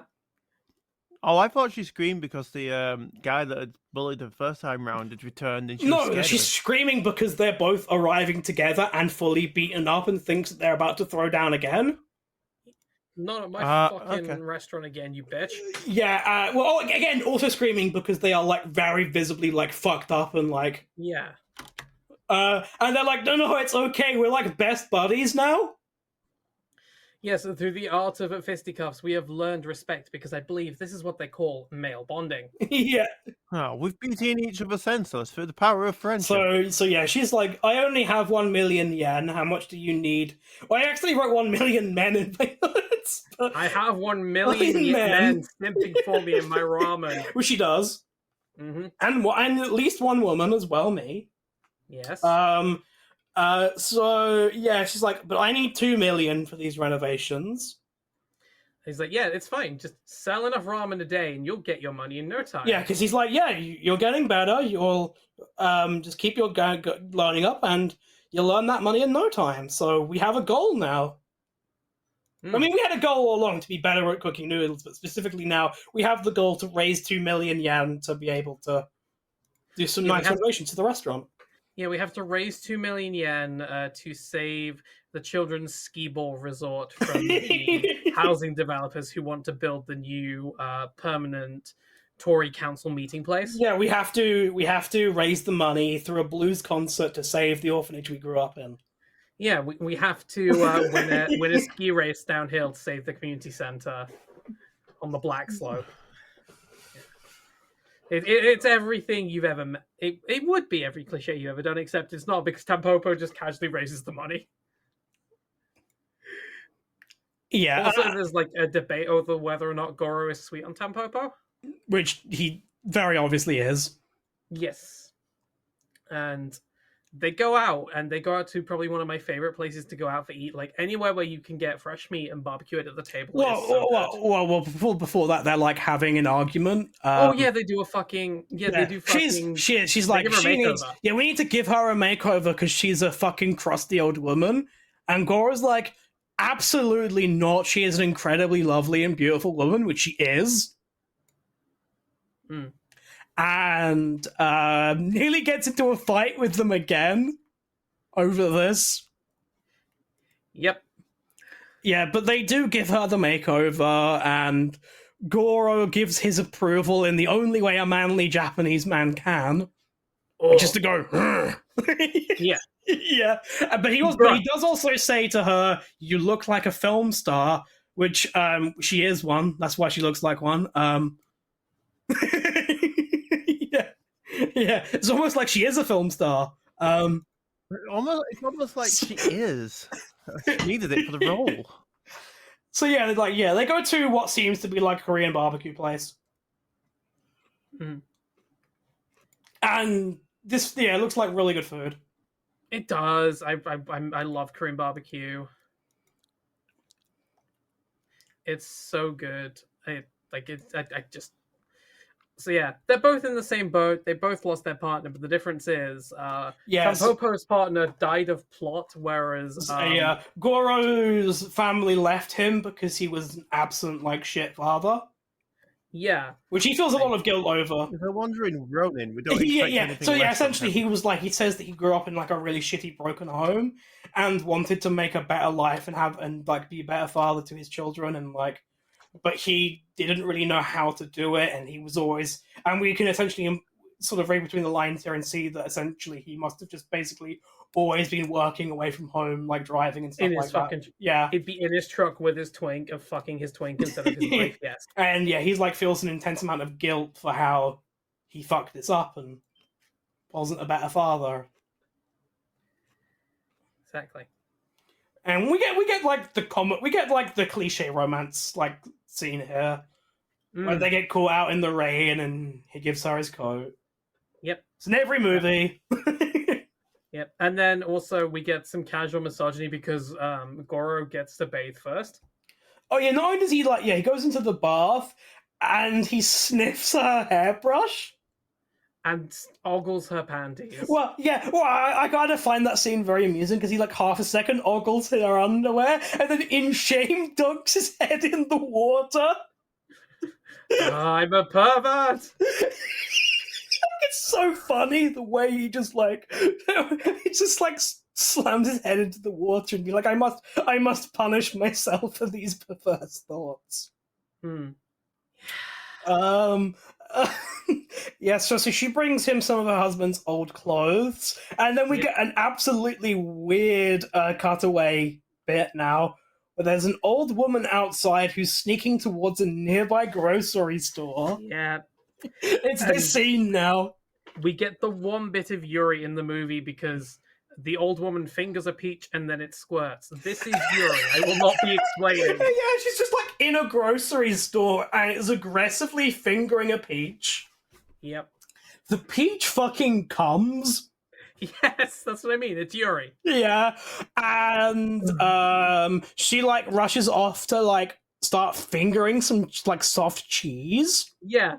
While the grocery store guy saw that kind of and like goes up to the peach and like, yo, this old woman is trying to fuck my my produce. Yeah, what is she doing? Yeah, with this one I'm like, dude, I was like, what the fuck was the director smoking? The director just like the cinematographic parallels of fingering a peach and fingering a bussy. Yeah, and I'm like, I guess, dude. It's like, I guess. So yeah, we get like a slapstick comedy scene where she keeps fucking all of his produce and he's like trying to chase her around the store and stop her. Or the silent cat and mouse chase around the store. At one point, like, he's fully goes like Solid Snake crawling around on the floor to like sneak up on her and like smacks her with a fly swatter. She's like, stop being horny on main. Just stop being horny on main. You're not part of a polycule. You don't have. Please stop fucking all of the produce in my grocery store. Listen, she's an old lady. She's like escaped her retirement home. Let her have her fun this evening before she gets dragged back to a place of misery and depression. So yeah, that was a short little skit. Oh, no. Now we get the skits aren't over. No, I said that was a short little skit. Like individual skit is over because the grocery store guy like locks up. I'm guessing he probably just left her in there. He just like locks her in the employee employee bathrooms, like, stay in here. You'll Yeah, probably prefer it to the retirement home. I'm going to go to a Chinese restaurant now, and enjoy a succulent Chinese meal. He does, and he's enjoying it so much, and then he makes eye contact with another guy who's really enjoying his succulent Chinese Yeah, meal. so we have a dude who thinks he's like dining with Masayoshi-san. Yes. And he's like, listen, I got this great Mr. Professor Man, I have this great investment. You need to like withdraw all of your money right away. Otherwise it will disappear. And so this old man is like, okay, oh god, I'm experiencing so much FOMO right now. You better go and leave all of your belongings unattended so you can tell the people you work with that you're so scamming me so well. And while this guy is walking off and being like, yeah, this guy is such an idiot, Mark, we've completely fucking got him. He is actually being played. Yeah. Because the professor is just like, ooh, free wallets. Yeah, he's a con artist and he's trying to, he tries to steal the wallet and immediately gets handcuffed by a cop who was watching him the whole time. Yeah, Inspector Zenigata arrives on scene. Yeah. Lupin the Second, I have finally caught you. Your crime spree is over. It's so good. And this dude is like, can I please enjoy like one last dock roll before you arrest me? Yes. And he's like, yeah, and this cop has to be like, yeah, sure, go off, King. Probably helps himself to the remainder of the duck rolls as well. Let's they go outside and have a little bit of more banter for a second before worst scene in the movie.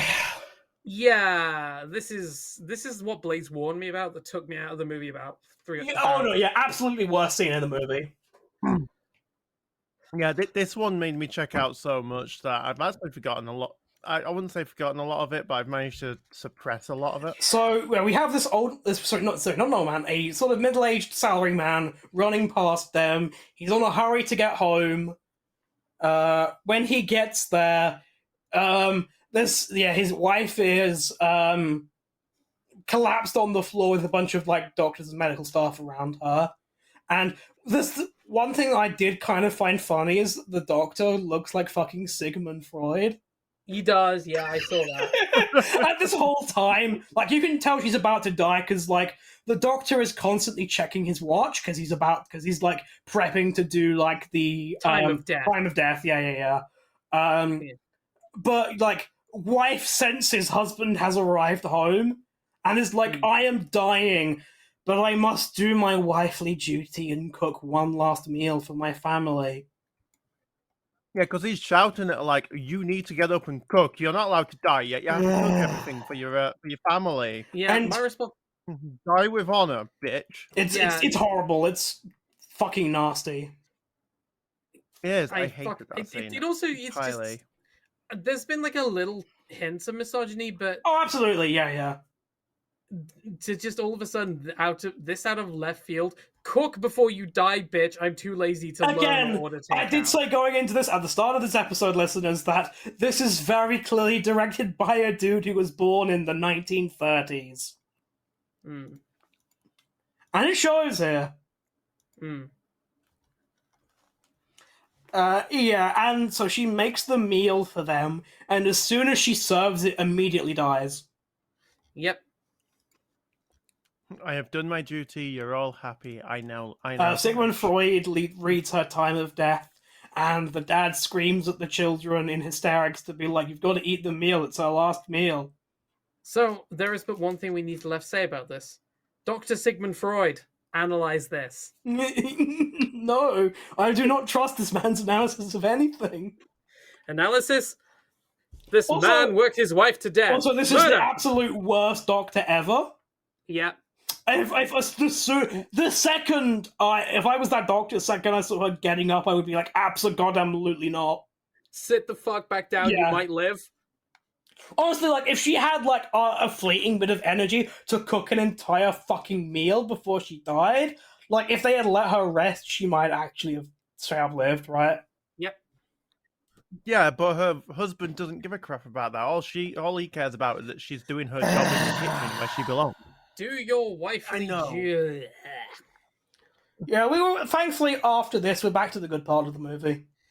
I mean, I have one nice thing to say about this scene. I don't, but you go ahead. I do. So, while everyone's sitting around, there is a shot where a train passes by, and the Autistic train transgone moment. Yeah, yep.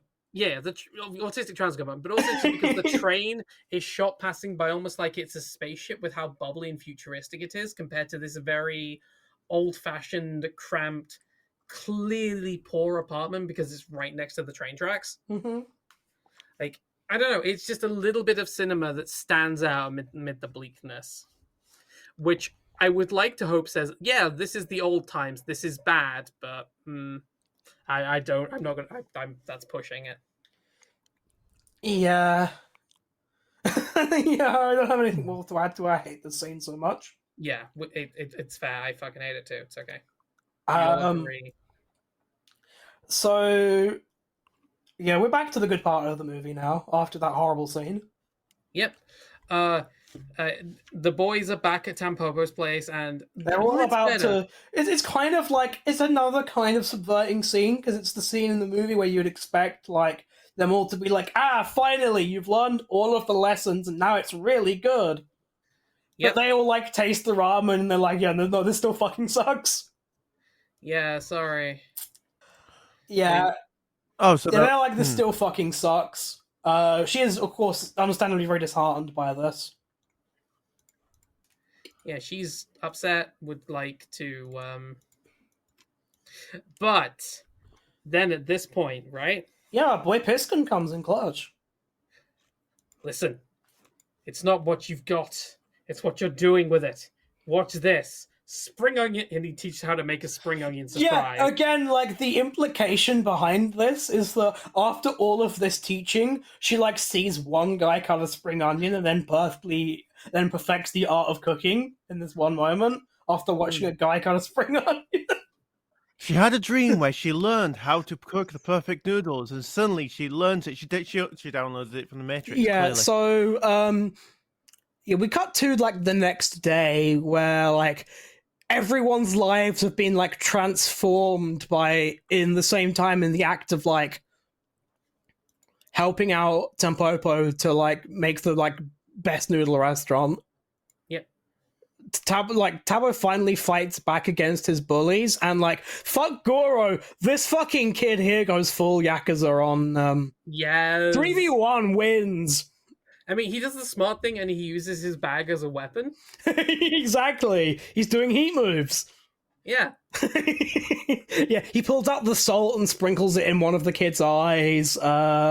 He does the heat move where he just fully stabs a guy and he's fine, apparently. Honestly, one of my favorite Yakuza heat moves is just the gun one, in which you unload an entire clip an entire magazine into a guy and then smash him in the face with a gun. It's like, no, he's alive, it's fine. Damn. Yeah, so I shot him with the bullets they shot JFK with. And she's like preparing, she's like, I've gotta have like the good noodles. Yeah, because the boys are here, Western style, for a showdown. Man versus food. And she's praying, she's like, oh god, I hope it's good. And everyone gets their meals and it's fucking great. They're like, holy shit, these are the best noodles ever. Like, fully drain their bowls of all of the soup. They're like, well done, you've done it, Tampopo. You are like a noodle. Tampopo like a noodle. Episode title. Tampopo, limp as noodle. Yeah, and then they're all like, and finally we're able, apparently after this, we're also able to do the renovations.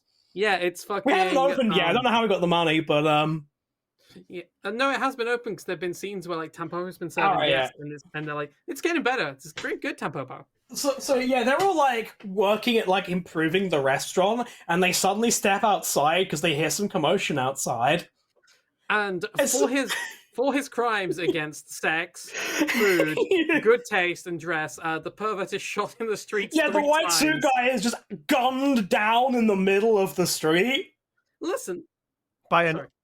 by a by an faceless off-screen adversary, person who we do not know who this is or why they're shooting him. We can probably guess though. It's Gun. It's Gun. It's not Gun. It's not Gun. It's the cameraman. It's the cameraman that's been forced to watch all of the sex scenes. But with yeah. raw Fuck the egg woman yolk. normally. Yeah. I'm guessing that this is probably like like her husband or something like this. Yeah. Who is definitely a Yakuza guy because he has a gun. I mean, here's the thing, right? What is a Western without a gunfight in a street with someone lying bleeding in the rain?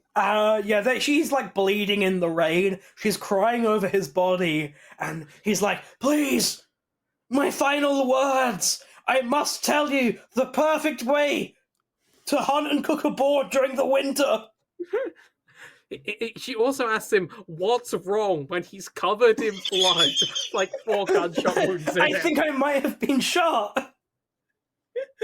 Ow! Once again, President Can we Kennedy. talk about how just how blood-soaked his suit gets? Like, he's from perfect white to just blood red from head to toe. Like, 3 gunshot wounds. Shouldn't be doing this, friend. I mean, Why? he's also been in the rain, so. Yeah, but it wouldn't spread that much. Blood doesn't do that. I'm sorry. It's just one of those little nitpicks that I and- have about the movie. She's like, "Please, you will live. We can eat boar together." And then, like, they'd, like, fake out death him. And then suddenly, for, like, a few seconds, he comes back and is like, "Wait, no, I have to give you my hat." And then he dies. Wait, no, I must teach you my forbidden technique. It's.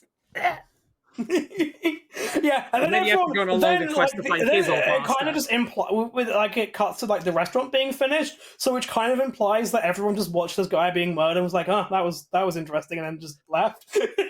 Oh, I'm not getting involved, you know. Yep. Yeah, and also like the restaurant has been like fully renovated. They got a new sign. It's all white. It's a fancy like restaurant inside. And also, like, it's bustling with people coming in to be customers. Apparently, nobody is... Because I would have thought, like, the guy who got gunned down outside the restaurant would have really hurt their business, but... Nah, it's fine. Everyday shit. Every day in Japan, a man we gets get killed in another a senseless we get Yakuza another moment about women here as well, where Noodle Sensei is like, "I never thought a woman could be a good noodle cook." Oh, Because it's like, women are domestic household cooks. They're not chefs, though. Let me finish this with misogyny. Yes, chefs are the territory of man, but you Tampopo are the exceptional one. You're not like other girls. Yeah, you're actually a transgender man. No, that's not the implication of the movie. Of course not. It's the 80s. We hadn't invented transgenderism. Of course, yeah. What is Paris? Paris is burning. Anyway,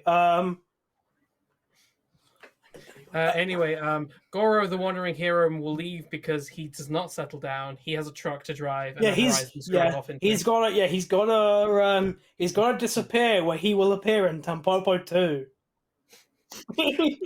His call to adventure has taken him. I do have to like inform the listener so I don't mislead them and gaslight them. That does not happen. There is not a Tampopo 2. Yeah. That's me.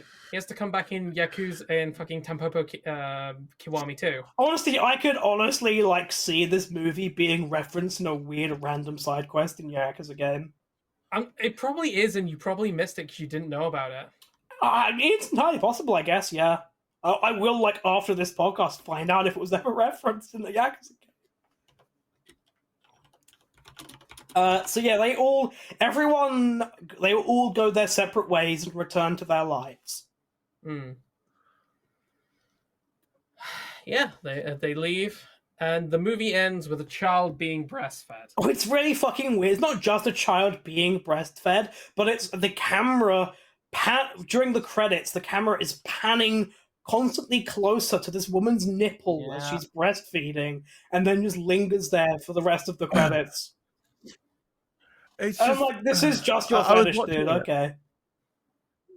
Yeah, I'm just like breastfeeding advocates unite. Or fetishists, either or. So yeah, that's the end of the movie. Yep. Ladies, your thoughts on Tampopo from 1985? Bizarre.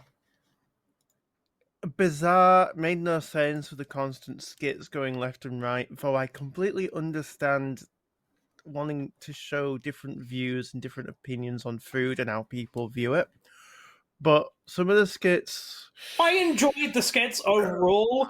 I I clocked enjoy out. the skits overall, but there were a handful that were dog shit. The skits are really where I was clocking out and like, oh, I'm just going to play Crystalline Conflict instead. Tell me when it's over, sort of thing.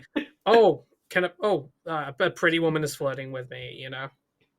Like, it's just one of those things. I don't like it. And I also think, I'm curious, like, what people's relation to this movie is, depending on how much you cook as well. Like, because obviously this movie is about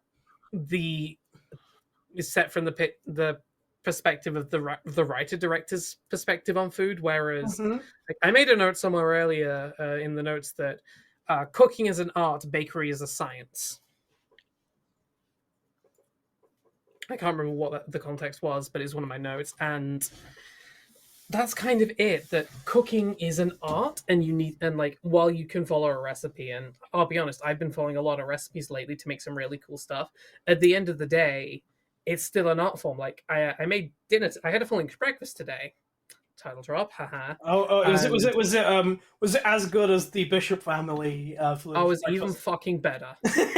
There was more taste in my baked beans than that entire breakfast. The entire movie.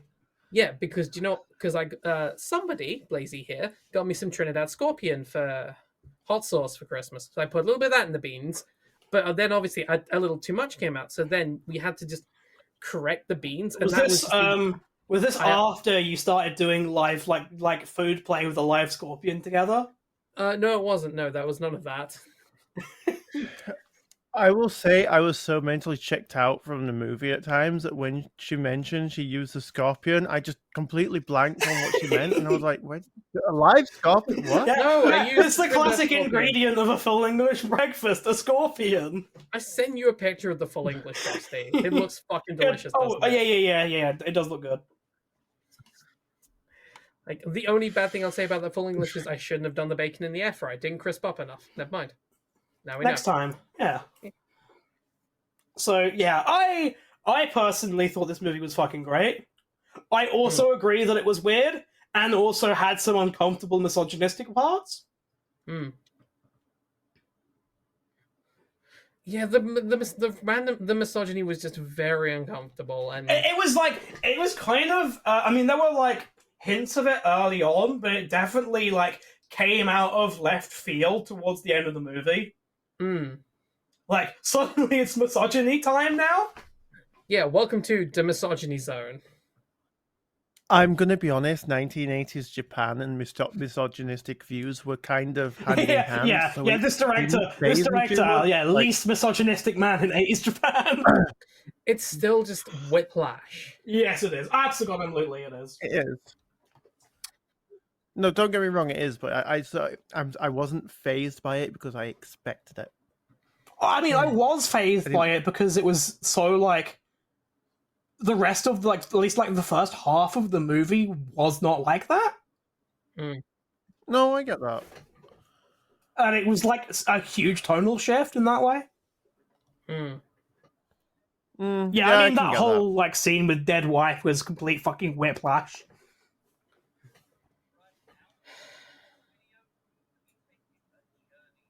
Overall, I think this movie is great, and I would recommend watching it. Just, again, bearing in mind some of the weird shit.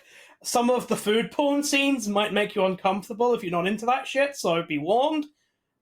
And, of course, yeah, again, we've said this many times, the Dead Wife scene is fucking horrible. It's not good. Overall, as a complete artistic experience and as a complete movie, I think it is great. I think it is a wonderful movie. even if you two don't quite entirely agree with me there. As I said, I like Tampopo. I like the Tampopo story. It's beautifully shot. It's like a real nice like rags to riches underdog story. Like we all love like it's like it's one of the greatest stories ever told, the oldest stories ever told, like rags to riches. Like everyone loves like fucking girls on Panzer and stuff like that. It gets every sports story, but it's good. It's good, and I'm happy with most of it except the skits, which just take me out of the movie completely. And again, we have a very definitely divided opinion, well, between both of you and me in particular, on like, you're like, man, the food porn shit was so weird and gross. And I'm like, this shit was like peak comedy. I have no idea what you mean. I'm not finding it. I said I'm not finding it gross. I said I was finding it more just like weirdly over the top. Like I know the concept. It's peak It was peak comedy. It was supposed to be weird and funny, and I enjoyed it for that. It was food play taken to and I thought it was fucking funny because of that.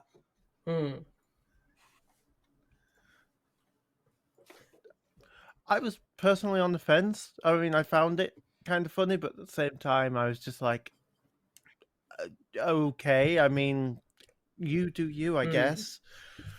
If that's what you like, I'm not going to stop you. But no, thank you. I don't know. Yeah, but I am also, again, you're both going to hate me and disagree with me for this, but I am like, damn, gotta find me a girl who will raw egg me. I imagine actually doing it would be absolutely horrible and fucking revolting. Yeah, no, raw egg. No, it's not. I think the other problems with that is you need like these hotels probably have really nice sheets that you have like covered in food goo, which is going to be horrible to sleep in. You are going to be horribly sticky. You need like one hell of a shower. I don't know. They're probably into that though.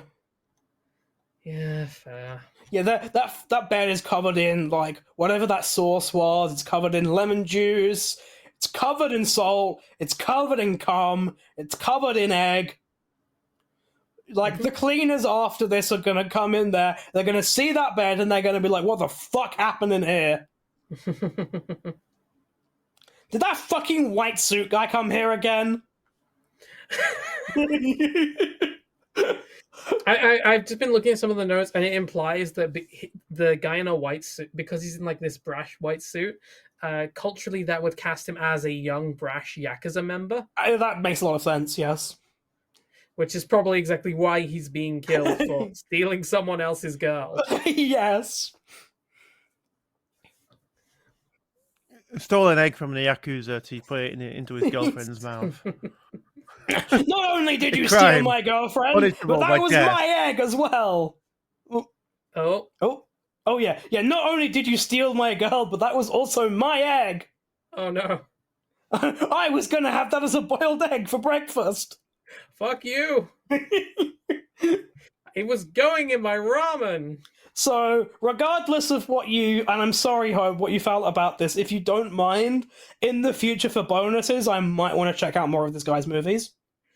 Understandable. It's just as long as they're findable is the thing.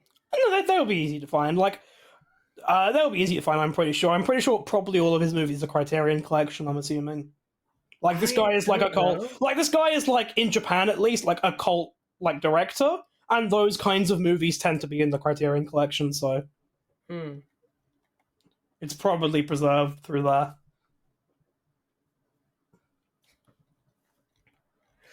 I don't really have much else to say, really. I think we've already other than you've learned more about your cohort Dark Tissue than you wanted to learn. I already knew far too much about it. I'll be honest, I've learned a lot of things about you today I didn't think I was going to learn, nor did I... It brought us closer together. I don't know about that. Oh God. I just thought about the fact as well that my brother said that he might start listening to our podcast. So if you do and you hear this episode, I am so sorry. Apologize to him in advance and tell him to skip this one. You know, what I'm gonna say, listeners, I think you should all find Tampopo and watch it once. Don't watch it more than once. Maybe have it on in the background and just, I don't know, make your own opinions on it and see. Do you see the meaning behind the skits, or are you just gonna mentally check out like we did? Because Whoa! When you say we, let's be clear here. You two checked out them. I was Yes. I was Yeah. fully on board here. Yes, we went back to playing Final Fantasy 14. I mean, I also really did admit, pause halfway through the movie and play video games, but that is because I probably have ADHD. I did have parts of the video playing whilst I was playing Final Fantasy 14 because I just checked out and I'm like, I don't want to watch the rest of this scene, but at the same time, I want to Oh kind of have it there. no. What have you found? I was trying to find next week's episode, Uh-huh. and there is a movie on here called Into the Sun, starring Steven Seagal. Oh no. It's a Steven Seagal Yakuza movie. Oh, for a second there, I thought you were gonna say. I was dreading that you were gonna say it was a Juzo Itami movie with Steven Seagal. Oh, That would be such fucked vibes. Yeah, I know I can't find it. But...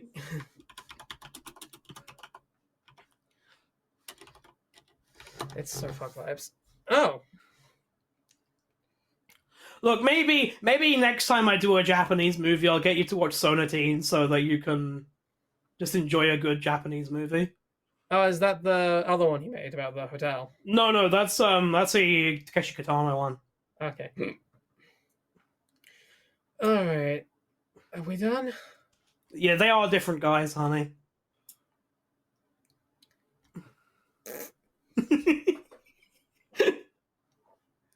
Yeah. So when you're coming up here, Hope, do we want to try some extreme food play? Yeah. No. bonus Patreon content. Hope and Blaze reenacting some of the parts of this movie. Welcome to our OnlyFans. I'm going to place a little bowl with prawns and what look like tomato sauce or something on your belly, and I'm going to make you come from it. There's another Steven Seagal movie. True That's quite a Justice few of those. Yakuza. Oh god. Is this about the time that he beat up all of those Yakuza outside of his dojo that he totally owned? It's set in Seattle because I can see the Space Needle. Oh my god. I could definitely see like a Yakuza fight. I could see like a Yakuza final boss fight set in Seattle just so that they can have a boss fight on the Space Needle. That's fair. they would Sorry, do no, that. That would be cool, yes. You will have to pay me to do a Steven Seagal movie. Otherwise, no, I'm checking out That from looks that one. Yeah, that look, looks nancy as shit. Technically, I am paid to do Steven Seagal movies, and I also don't want to do them most of the time. But I know. but they make good content. They do. They do. One final thing I want to say is I do kind of want to bully Ryan into watching this movie so we can hear what he thinks do about want it. to know what Ryan thinks of this. So, listeners, if we do get hit to bully him, maybe you'll hear what he thinks about it. I Ryan feel will like be the odds so are very depressed. low that we can get him to watch this, but We will not. He will not do it. Storm, stop reopening my tabs. he's such a good. Oh, I love Storm. He's such a good boy. Get your fat ass off my keyboard. Love cat. you, Storm. He's such a good boy. Yeah, for all the Alright. confused listeners, we are talking about Hope's cat and not the occasional guest on this podcast, Storm. Not next week's guest, yes. Yes, next week's guest. You're right. All right, everyone. We've been Stargate Oversight. Yeah, we will see you next week for the Yakuza movie. The Hell. live-action adaptation of the first Yakuza game. They're not going to let me go. They're just going to talk about the games for hours. Listeners, save me. Hi, everybody. I have been Arctisha Frost. You can find me over on Blue Sky, where I might post. I write some stuff on Substack, although who knows if I will be there any longer, because if you know the shit that's going on there right now, you know. And I also started streaming again, I guess. And so you can catch me on Twitch. Woohoo. All right, everyone. I've been Hurt Oral. You can find me on Twitter, Twitch, Blue Sky. I'm Hope for Oral everywhere. I've said this year I'm going to put Specialist out, and I'm also going to be putting out the Yuri book corner on my YouTube. So there is going to be stuff coming. I just need to work on it. Yeah, I hope you want to watching a minute of me talking about Yuri. The stuff coming, it will be you when you do the egg play with Blaze.